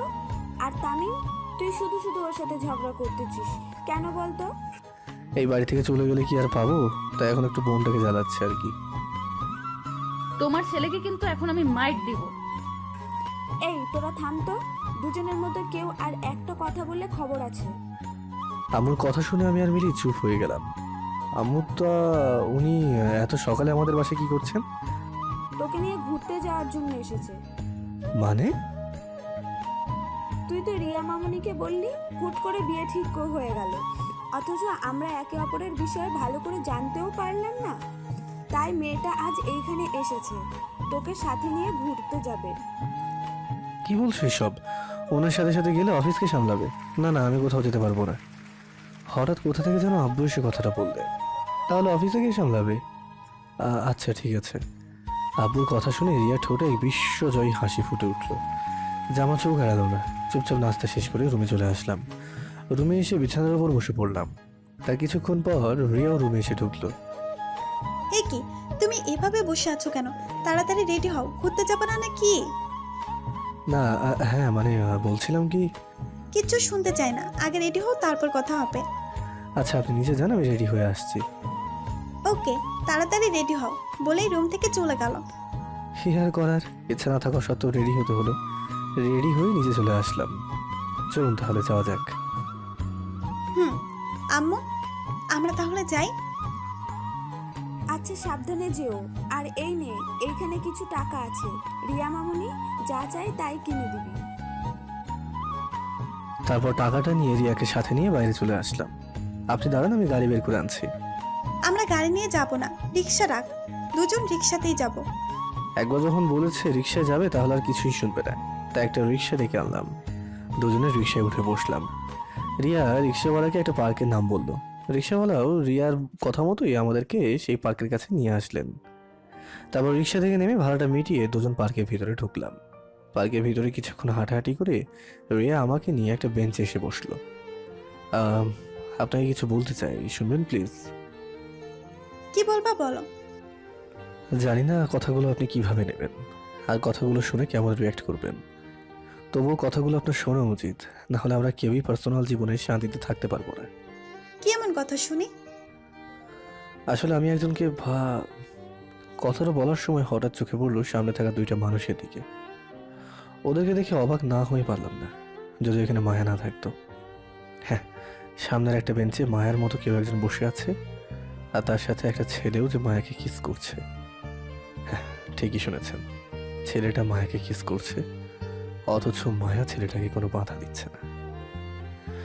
দৃশ্যটা দেখে মুহূর্তের মধ্যেই মাথার রক্ত গরম হয়ে গেল। তবুও ঠান্ডা মাথায় বসা থেকে উঠে দাঁড়ালাম। আগে ওদের কাছে গিয়ে দেখি মেয়েটা মায়া কিনা। সামনে এগোতে গিয়ে যেন আমার হাতে টান দিয়ে ধরলো। দেখলাম রিয়া। কি হলো, তুমি উঠে পড়লা কেন? আমায় কি যেতে বলতে চাচ্ছিলে? না বলে কোথায় যাচ্ছ? আপনি এখানে বসেন, আমি একটু আসছি বলে রিয়ার থেকে নিজের হাতটা ছাড়িয়ে নিয়ে মায়ার মতো দেখতে মেয়েটা দিকে এগোতে লাগলাম। ওদের কাছে এসে ছেলেটাকে শার্ট টেনে ওকে নিজের দিকে ঘোরালাম। এগিয়ে এটা সেই ছেলে যাকে মায়ের সাথে ওই দিন ভার্সিটিতে দেখেছিলাম, আর এই ছেলেটার ব্যাগে করে তো ওই দিন মায়া ভার্সিটিতে এসেছিল। এবার মেয়েটার দিকে তাকাতেই আরেকটা ধাক্কা খেলাম। এ তো সত্যিই মায়া, তার মানে আমি একটু আগে যা যা দেখেছি সব সত্যি। এদিকে মায়াও আমাকে এখানে দেখে যতটা না অবাক হয়েছে তার চেয়েও বেশি ঘাবড়ে গেছে। হয়তো সে ভাবছে আমি এখানে কি করছি। বাহ, তলে তলে এত দূর আর আমি কিছুই জানি না। এর জন্যই তুমি আমায় এতদিন ধরে ইগনোর করে আসছো। তামিম, তুমি যা ভাবছো তা সত্যি নয়। আসলে কি একা একা থাকতে আর ভালো লাগছিল না, তাই এখন এই ছেলের সাথে রিলেশনে জড়িয়ে গেল, তাই তো? প্লিজ তামিম, আগে আমার কথা শোনো। তুমি যা ভাবছো তার কিছুই সত্যি না। যেদিন তুমি ভার্সিটিতে আমায় চড় মেরেছিলে সেদিন আমি ভাবিনি যে তুমি এই ছেলেটার সাথে রিলেশনে জড়িয়েছ, কিন্তু আজ নিজের চোখে যা দেখলাম তাতে আমি সব বুঝে গেছি। আমার তো একজনের সাথে এঙ্গেজমেন্ট হয়ে গেছে আর তাকে বিয়ে করতে হবে। এখন তুমি তো আর সারাটা জীবন একা একা পার করতে পারবে না, তাই এখন থেকেই। অনেক শুনেছি তোমার বকবক, কিছু না জেনেই তুমি আমায় কত কথা শুনিয়ে দিলে। চোখে যা দেখেছো তাই বিশ্বাস করে নিলে, একবারও যাচাই করলে না যে আমি যা দেখেছি তা কি ঠিক কিনা। তুমি ভাবছো ও আমায় এতক্ষণ ধরে কিস করেছে, তাই না? তাহলে তুমি ভুল। আমার চোখে একটা পোকা ঢুকেছিল, সেটা বের করতে পারছিলাম না।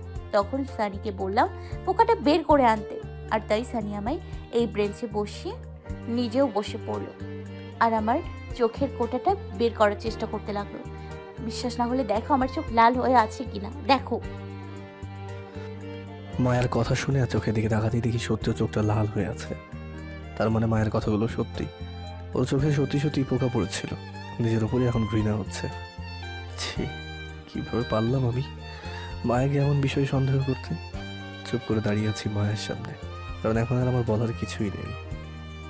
কি হয়েছে, তুমি ওকে থাপ্পড় মারলে কেন? সরি, আমার ভুল হয়ে গেছে। আমি ওনাকে ইচ্ছে করে থাপ্পড় মারতে চাইনি। ইচ্ছে করে থাপ্পড় মারতে চাইনি মানে? আমি তো দেখলাম তুমি ওকে একটু আগে থাপ্পড় মারলে আর ওকে কত কথা শুনিয়ে দিলে। এসব কি অনিচ্ছাই করেছো নাকি? সরি, আমায় মাফ করে দিন, আমার ভুল হয়ে গেছে। কিসের ভুল? হ্যাঁ, তুমি ইচ্ছে করেই। রিয়া প্লিজ শান্ত হন।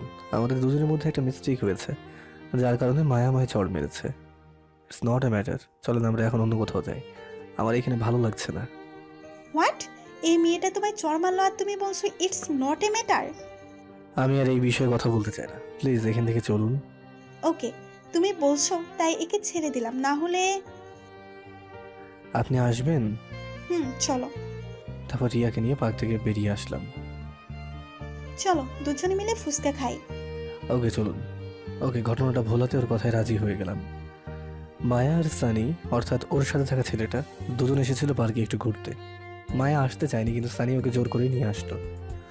দুজন মিলে পার্কের ভেতরে হাঁটছিল আর টুকটাক কথা বলছিল। তখনই মায়ার চোখে একটা পোকা পড়ে যায়। তারপর সানি মায়াকে ধরে একটা বেঞ্চে এনে বসায়। তারপর কি হলো তা তো আপনারা দেখলেনই।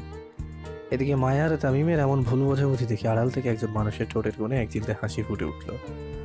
অর্ধেক কাজ প্রায় হয়েই গেছে, এখন বাকি কাজ হলেই তামিম আমার হয়ে যাবে।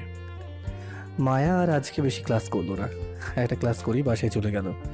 আজকের দিনটা যে তার এত খারাপ যাবে তা সে কখনো ভাবেনি। এদিকে মন খারাপ নিয়ে রিয়াকে নিয়ে সারাদিন ঘুরতে হলো। পার্কে দোলনা চড়া, দুজন মিলে আইসক্রিম খাওয়া, দুজনের মধ্যে কথাবার্তা তো হয়েইছে। সন্ধ্যা হয়ে এলে একটা রিক্সা নিয়ে রিয়াকে তার বাসায় নামিয়ে দিয়ে নিজেও বাসায় চলে আসলাম। বাসায় এসে ফ্রেশ হয়ে বিছানায় বসে বসে পার্কের ঘটনাটা ভাবতে লাগলাম। এই নিয়ে দুবারের মতো আমি মায়াকে ভুল বুঝলাম। আজকের ঘটনার পর থেকে তো হয়তো মায়া আমাকে সারা জীবন ঘৃণা চোখেই দেখবে। কি করলাম আমি এটা মায়ের সাথে? সব কিছু না জেনে কিভাবে মায়াকে সন্দেহ করলাম? চোখে যা দেখলাম তাই বিশ্বাস করে নিলাম।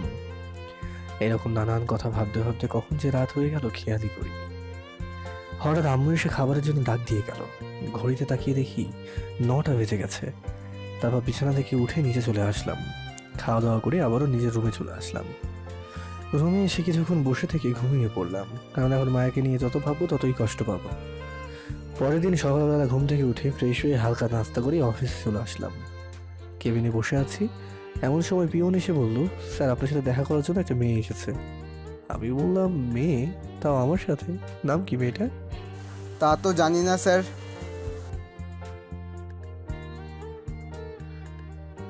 ওকে, আপনি ওনাকে ভিতরে আসতে বলেন।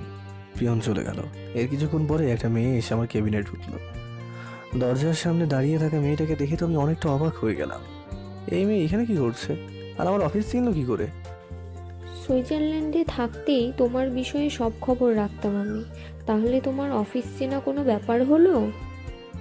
তা হঠাৎ এখানে কোনো দরকার নাকি?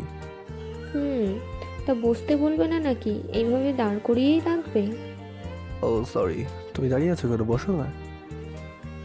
আমার সামনের সিটে বসে পড়লো। তো বলো, হঠাৎ কি এমন দরকার পড়লো যে আমার অফিসে চলে আসলে? এমনি তোমায় দেখতে আসলাম আর কি।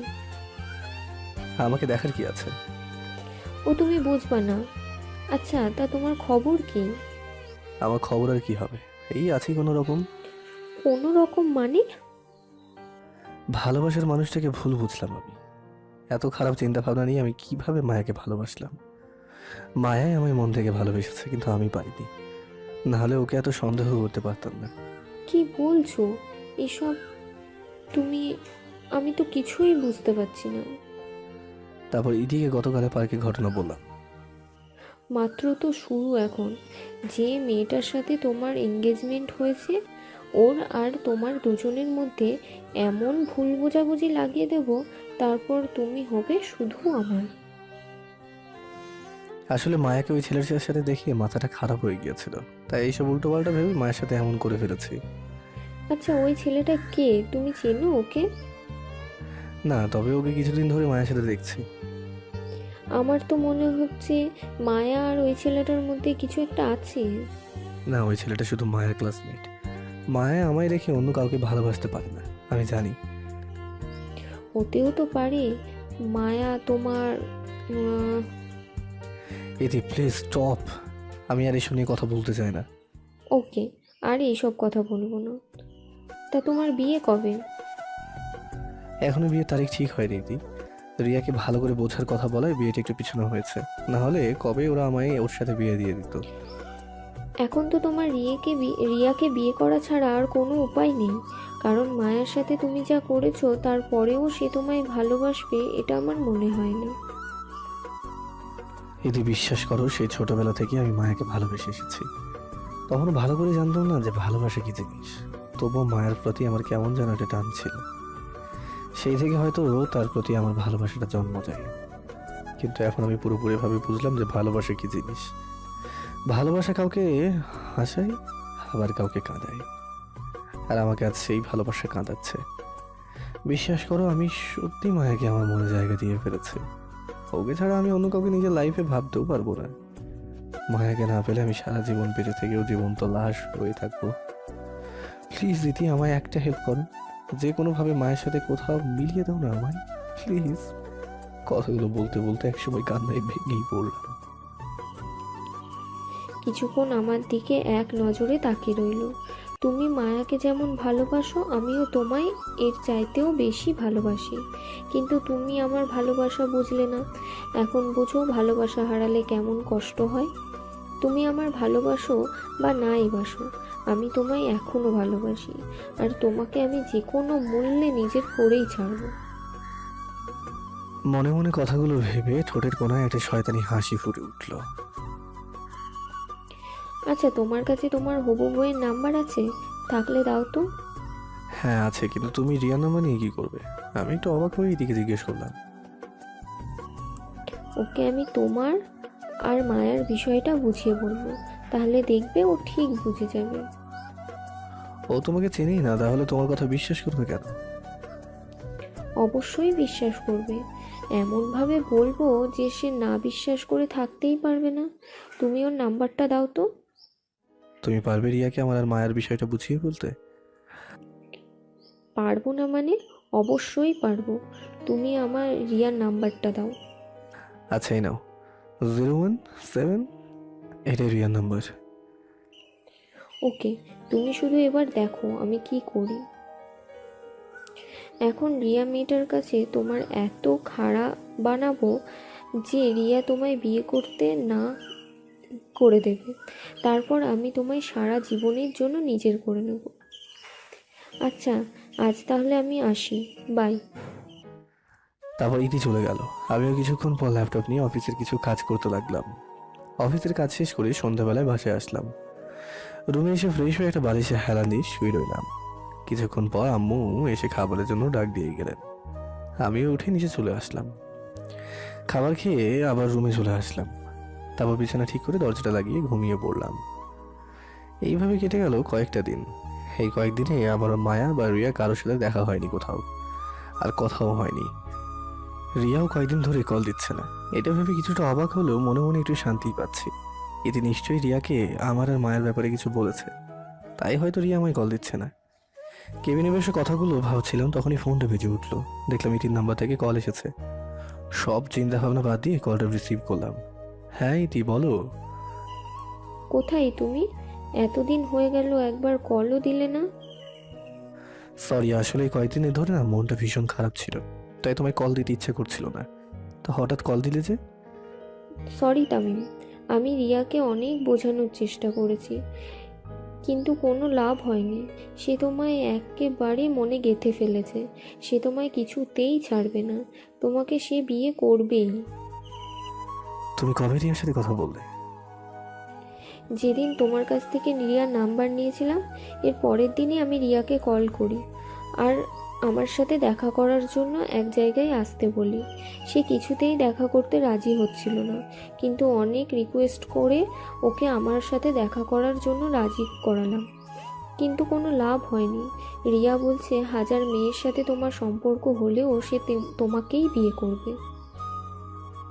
এদের কথাগুলো শুনে কিছুক্ষণ চুপ থেকে বললাম, তুমি আমার জন্য যতটুকু করেছো তার জন্য তোমায় ধন্যবাদ দিয়ে ছোট করব না।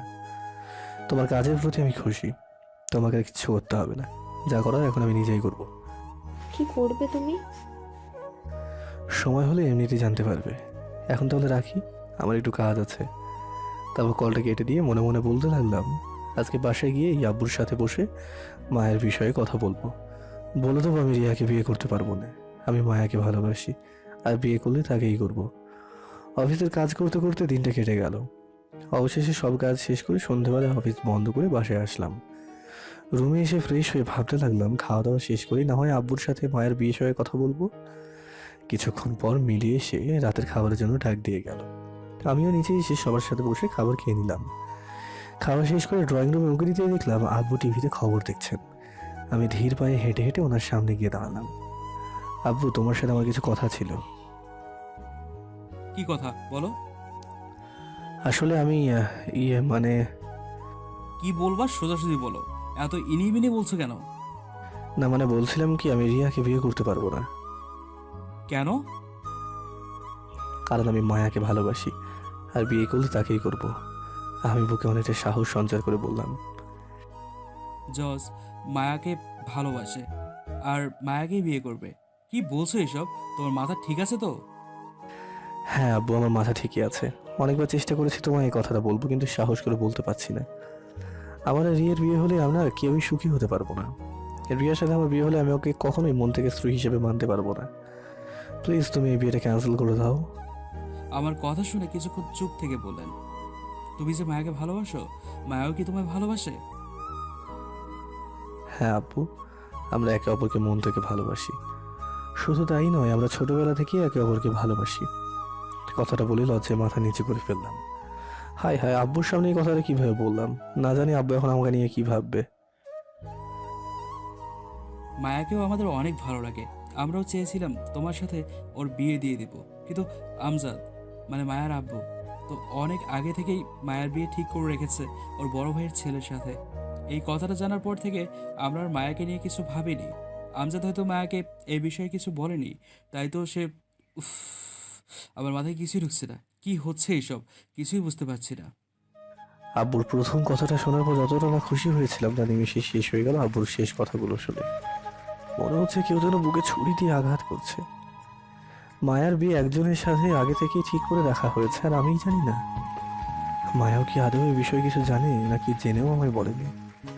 কিন্তু মায়ার চোখে তো আমি নিজের জন্য সত্যিকারের ভালোবাসা দেখেছি।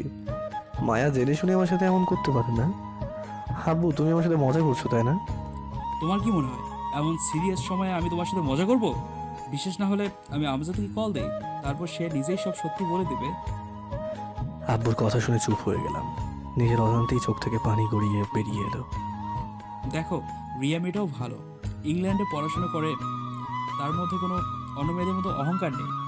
এমন ভালো আর লক্ষ্মী মেয়ে খুঁজে পাওয়া বড় মুশকিল। তুমি রিয়াকে বিয়ে করে নাও, দেখবে কিছুদিন পর এমনিতেই ওকে মেনে নিয়েছো। আমি মাথা নিচু করে চোখের পানি ছাড়ছি।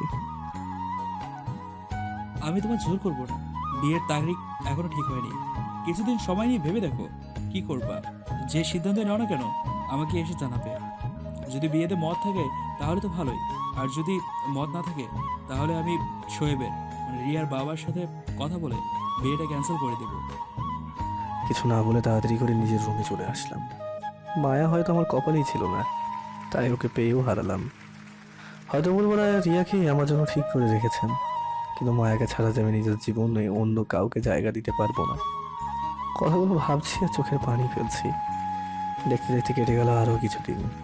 এই কয়েকদিনে অনেক ভেবেছি কি করব না। অনেক ভেবেচিন্তে অবশেষে সিদ্ধান্ত নিয়ে নিলাম যে কি করব। আজকে রাতে আব্বুকে বলে দেবো কথাটা। অফিস শেষে সন্ধ্যায় বাসায় ফিরলাম। রাতের খাবার খেয়ে ড্রয়িং রুমে গেলাম আব্বুর সাথে কথা বলতে। গিয়ে দেখি আব্বু সোফার মধ্যে বসে আছেন। আব্বু, তোমাকে একটা কথা বলার ছিল। কি কথা বলবা বলো? তোমরা বিয়ের তারিখ ঠিক করে ফেলো, আমি রিয়াকে বিয়ে করতে রাজি আছি। আলহামদুলিল্লাহ, যাক তুমি রাজি হয়েছো তাহলে। আমরা তোমাদের বিয়ের তারিখ অনেক আগে থেকেই ঠিক করে রেখেছি। আগামী শুক্রবারই তোমাদের বিয়ের তারিখ ঠিক করা হয়েছে। যাকে যাকে দাওয়াত দেওয়ার ইচ্ছা দিয়ে দিও। আচ্ছা বলে নিজের রুমে চলে আসলাম। রুমে এসে দরজাটা লাগিয়ে দিয়ে ঘুমিয়ে পড়লাম। দেখতে দেখতে কেটে গেল আরও কিছুদিন। এর মধ্যে শুক্রবারও চলে এসেছে। আজ আমার বিয়ে। সকাল থেকে বাড়িতে লোকজন ভর্তি হয়ে আছে। রুম থেকে একবারের জন্য বের হইনি আমি। বের হলে কোথায় যাব? বাড়িতে এত লোকজন, তাই নিজের রুমের মধ্যেই বসে আছি। হঠাৎ বাইরে থেকে কে যেন দরজায় টোকা দিল। খুলে দেখি আমার সব বন্ধুরা এসেছে। তুই কেমন মানুষ হ্যাঁ? বিয়ের একদিন আগে আমাদের দাওয়াত দিলি, আরও আগে দিতে পারলি না? তাহলে তো কত মজাই না করতাম সবাই। এই রাখ তো তোর মজা, দাওয়াত যে পেয়েছি সেটাই শুক্রিয়া আদায় কর। মানে কি বলতে চাইছিস তুই? আমাদের দাওয়াতের কোনো ইচ্ছাই ছিল না তোর? ঠেকায় পড়ে দাওয়াত দিয়েছিস? যেটা মনে করিস। কি রে, তোর মন খারাপ নাকি? বিয়ের দিন এভাবে মুখ গোমরা করে আসিস কেন? কই মন খারাপ, ঠিকই তো আছি। তাহলে রুমের মধ্যে একা একা বসে আসিস কেন? নিচে চল। নিচে কত লোকজন দেখেছিস, ওইখানে গিয়ে আমরা কি করব? কোথায় বসবো? ঠিক মতো দাঁড়াতেও তো পারবো না। ঠিক বলেছিস, আমরাও অনেক কষ্টে তোকে খুঁজতে খুঁজতে এইখানে এসেছি। তো দাঁড়িয়ে আছিস কেন, আয় বস। তারপর বন্ধুদের নিয়ে কিছুক্ষণ বসে বসে গল্প করতে লাগলাম। মুড ভালো করার জন্য বন্ধুদের সাথে গল্প করছি। কিছুক্ষণ আগে যখন একা ছিলাম তখন মায়ের কথাই ভাবছিলাম। দেখতে দেখতে সকালটা কেটে গেল। দুপুর হলে আম্মু এসে বললেন গোসল করে রেডি হয়ে নিতে। কিছুক্ষণ পর নাকি আমাদের সবাইকে রিয়াদের বাসায় যেতে হবে। তারপর বন্ধুদের থাকতে বলে গোসল করতে চলে গেলাম। গোসল করা শেষে বের হয়ে দেখলাম বিছানার উপরে একটা পাঞ্জাবি রাখা আছে। পাঞ্জাবিটা পরে রেডি হয়ে নিলাম। দুপুর 2টার সময় আমরা রওনা দিলাম রিয়াদের বাড়ির উদ্দেশ্যে। কেন জানি এখন ভীষণ খারাপ লাগা কাজ করছে। হয়তো মায়াকে এই জীবনে পাবো না আর রিয়ার সাথে সারাটা জীবন কাটাতে হবে, এর জন্য খারাপ লাগছে। হঠাৎ গাড়ি এসে রিয়াদের বাসার সামনে থামলো। অনেক সুন্দর করে সাজানো হয়েছে রিয়াদের বাসায়। তারপর গাড়ি থেকে বের হয়ে রিয়াদের বাসার ভিতরে ঢুকলাম। রিয়ার কোনো কাজই নেই, যা আছে তারা বিয়ে করে ফেলেছে। তাই ভিতরে ঢোকার সময় গেটে টাকার জন্য কেউ দাঁড়ায়নি। তারপর আমার বন্ধুরা আমায় নিয়ে একটা বড় চেয়ারে বসালো, মানে বড় স্পেশাল আসন আর কি। আর নিজেরাও আমার চারপাশে বসে পড়লো। কিছুক্ষণ বসে থাকার পর খাওয়া দাওয়া শুরু হলো। উপস্থিত লোকজনদের খাওয়া দাওয়া শেষ হলে আমরাও খেয়ে নিলাম। এরপর শুরু হলো বিয়ের কাজ। একটা বৃদ্ধ লোক এসে আমার পাশে বসে একটা পেপারে কি যেন লিখতে লাগলো। লোকটা লেখা শেষ হলে পেপারটা আমাদেরকে এগিয়ে দিয়ে এক জায়গায় সাইন করতে বললো। আমি ওনার জায়গায় সাইনটা করে দিলাম। তারপর লোকটা আমায় কবুল বলতে বললো।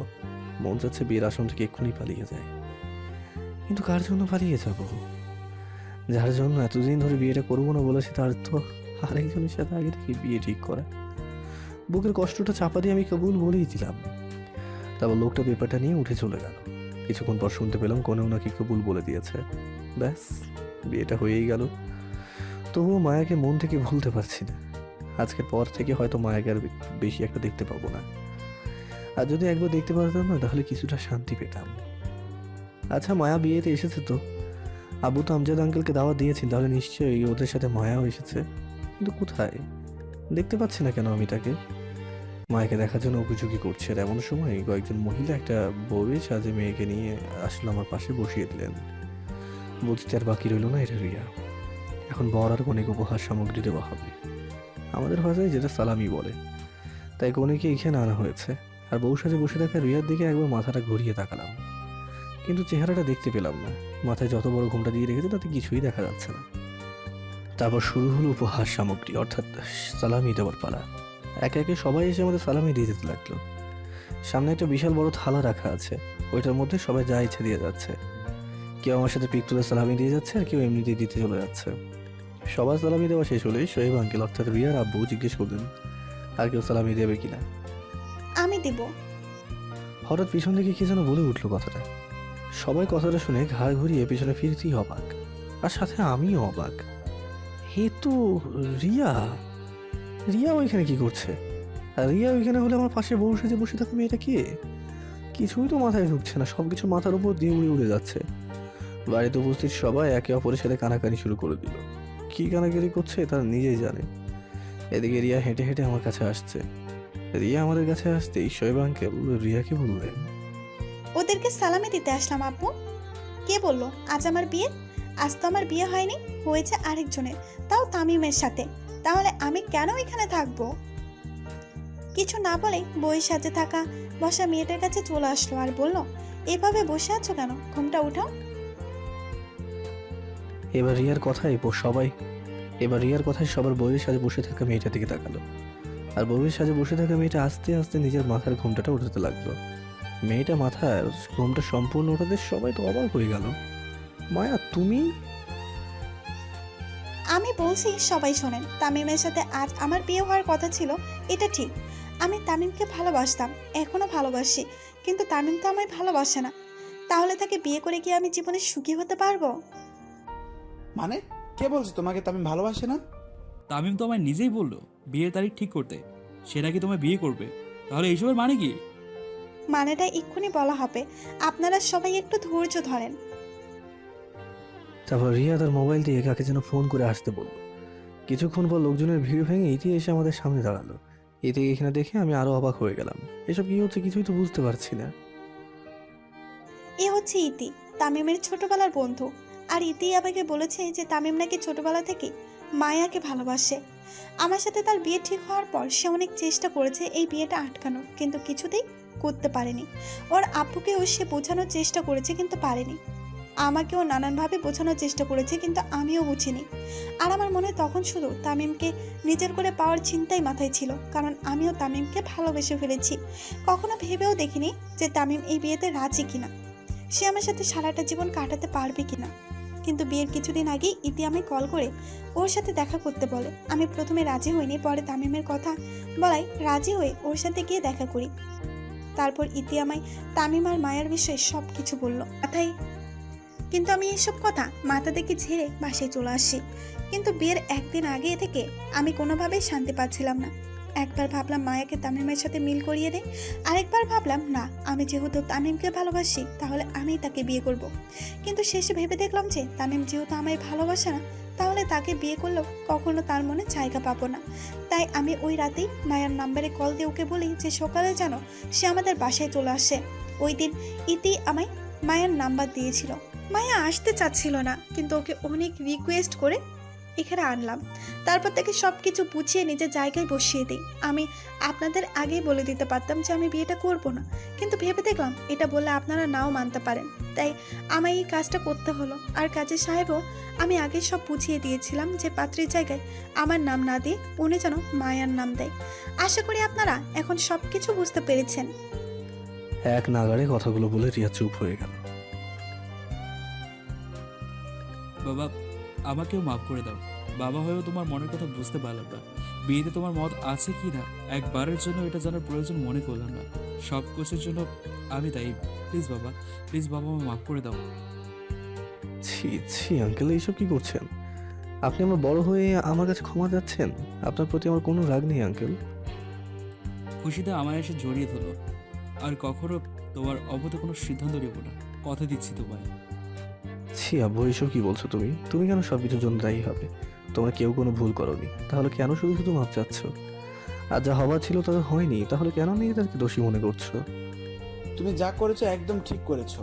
আমাদের উচিত ছিল তোমাদের দুইজনের মতামত নেওয়া, কিন্তু আমরা তা না করে নিজেই তোমাদের বিয়ে ঠিক করে ফেলি। আমি আজ গর্বিত তোমার মতো একটা মেয়ের বাবা হয়েছি। আর বাবা তামিম, আমাকে প্লিজ মাফ করে দাও। তোমার মতামত না নিয়ে আমি তোমাদের আব্বুর সাথে কথা বলে তোমাদের বিয়ে ঠিক করে ফেলি। হয়েছে, এবার ছাড়ো। কিন্তু তুমি যে বললে মায়ের একজনের সাথে আগে থেকে বিয়ে ঠিক করা হয়ে গেছে, তাহলে এখন ওই ছেলেটার কি হবে?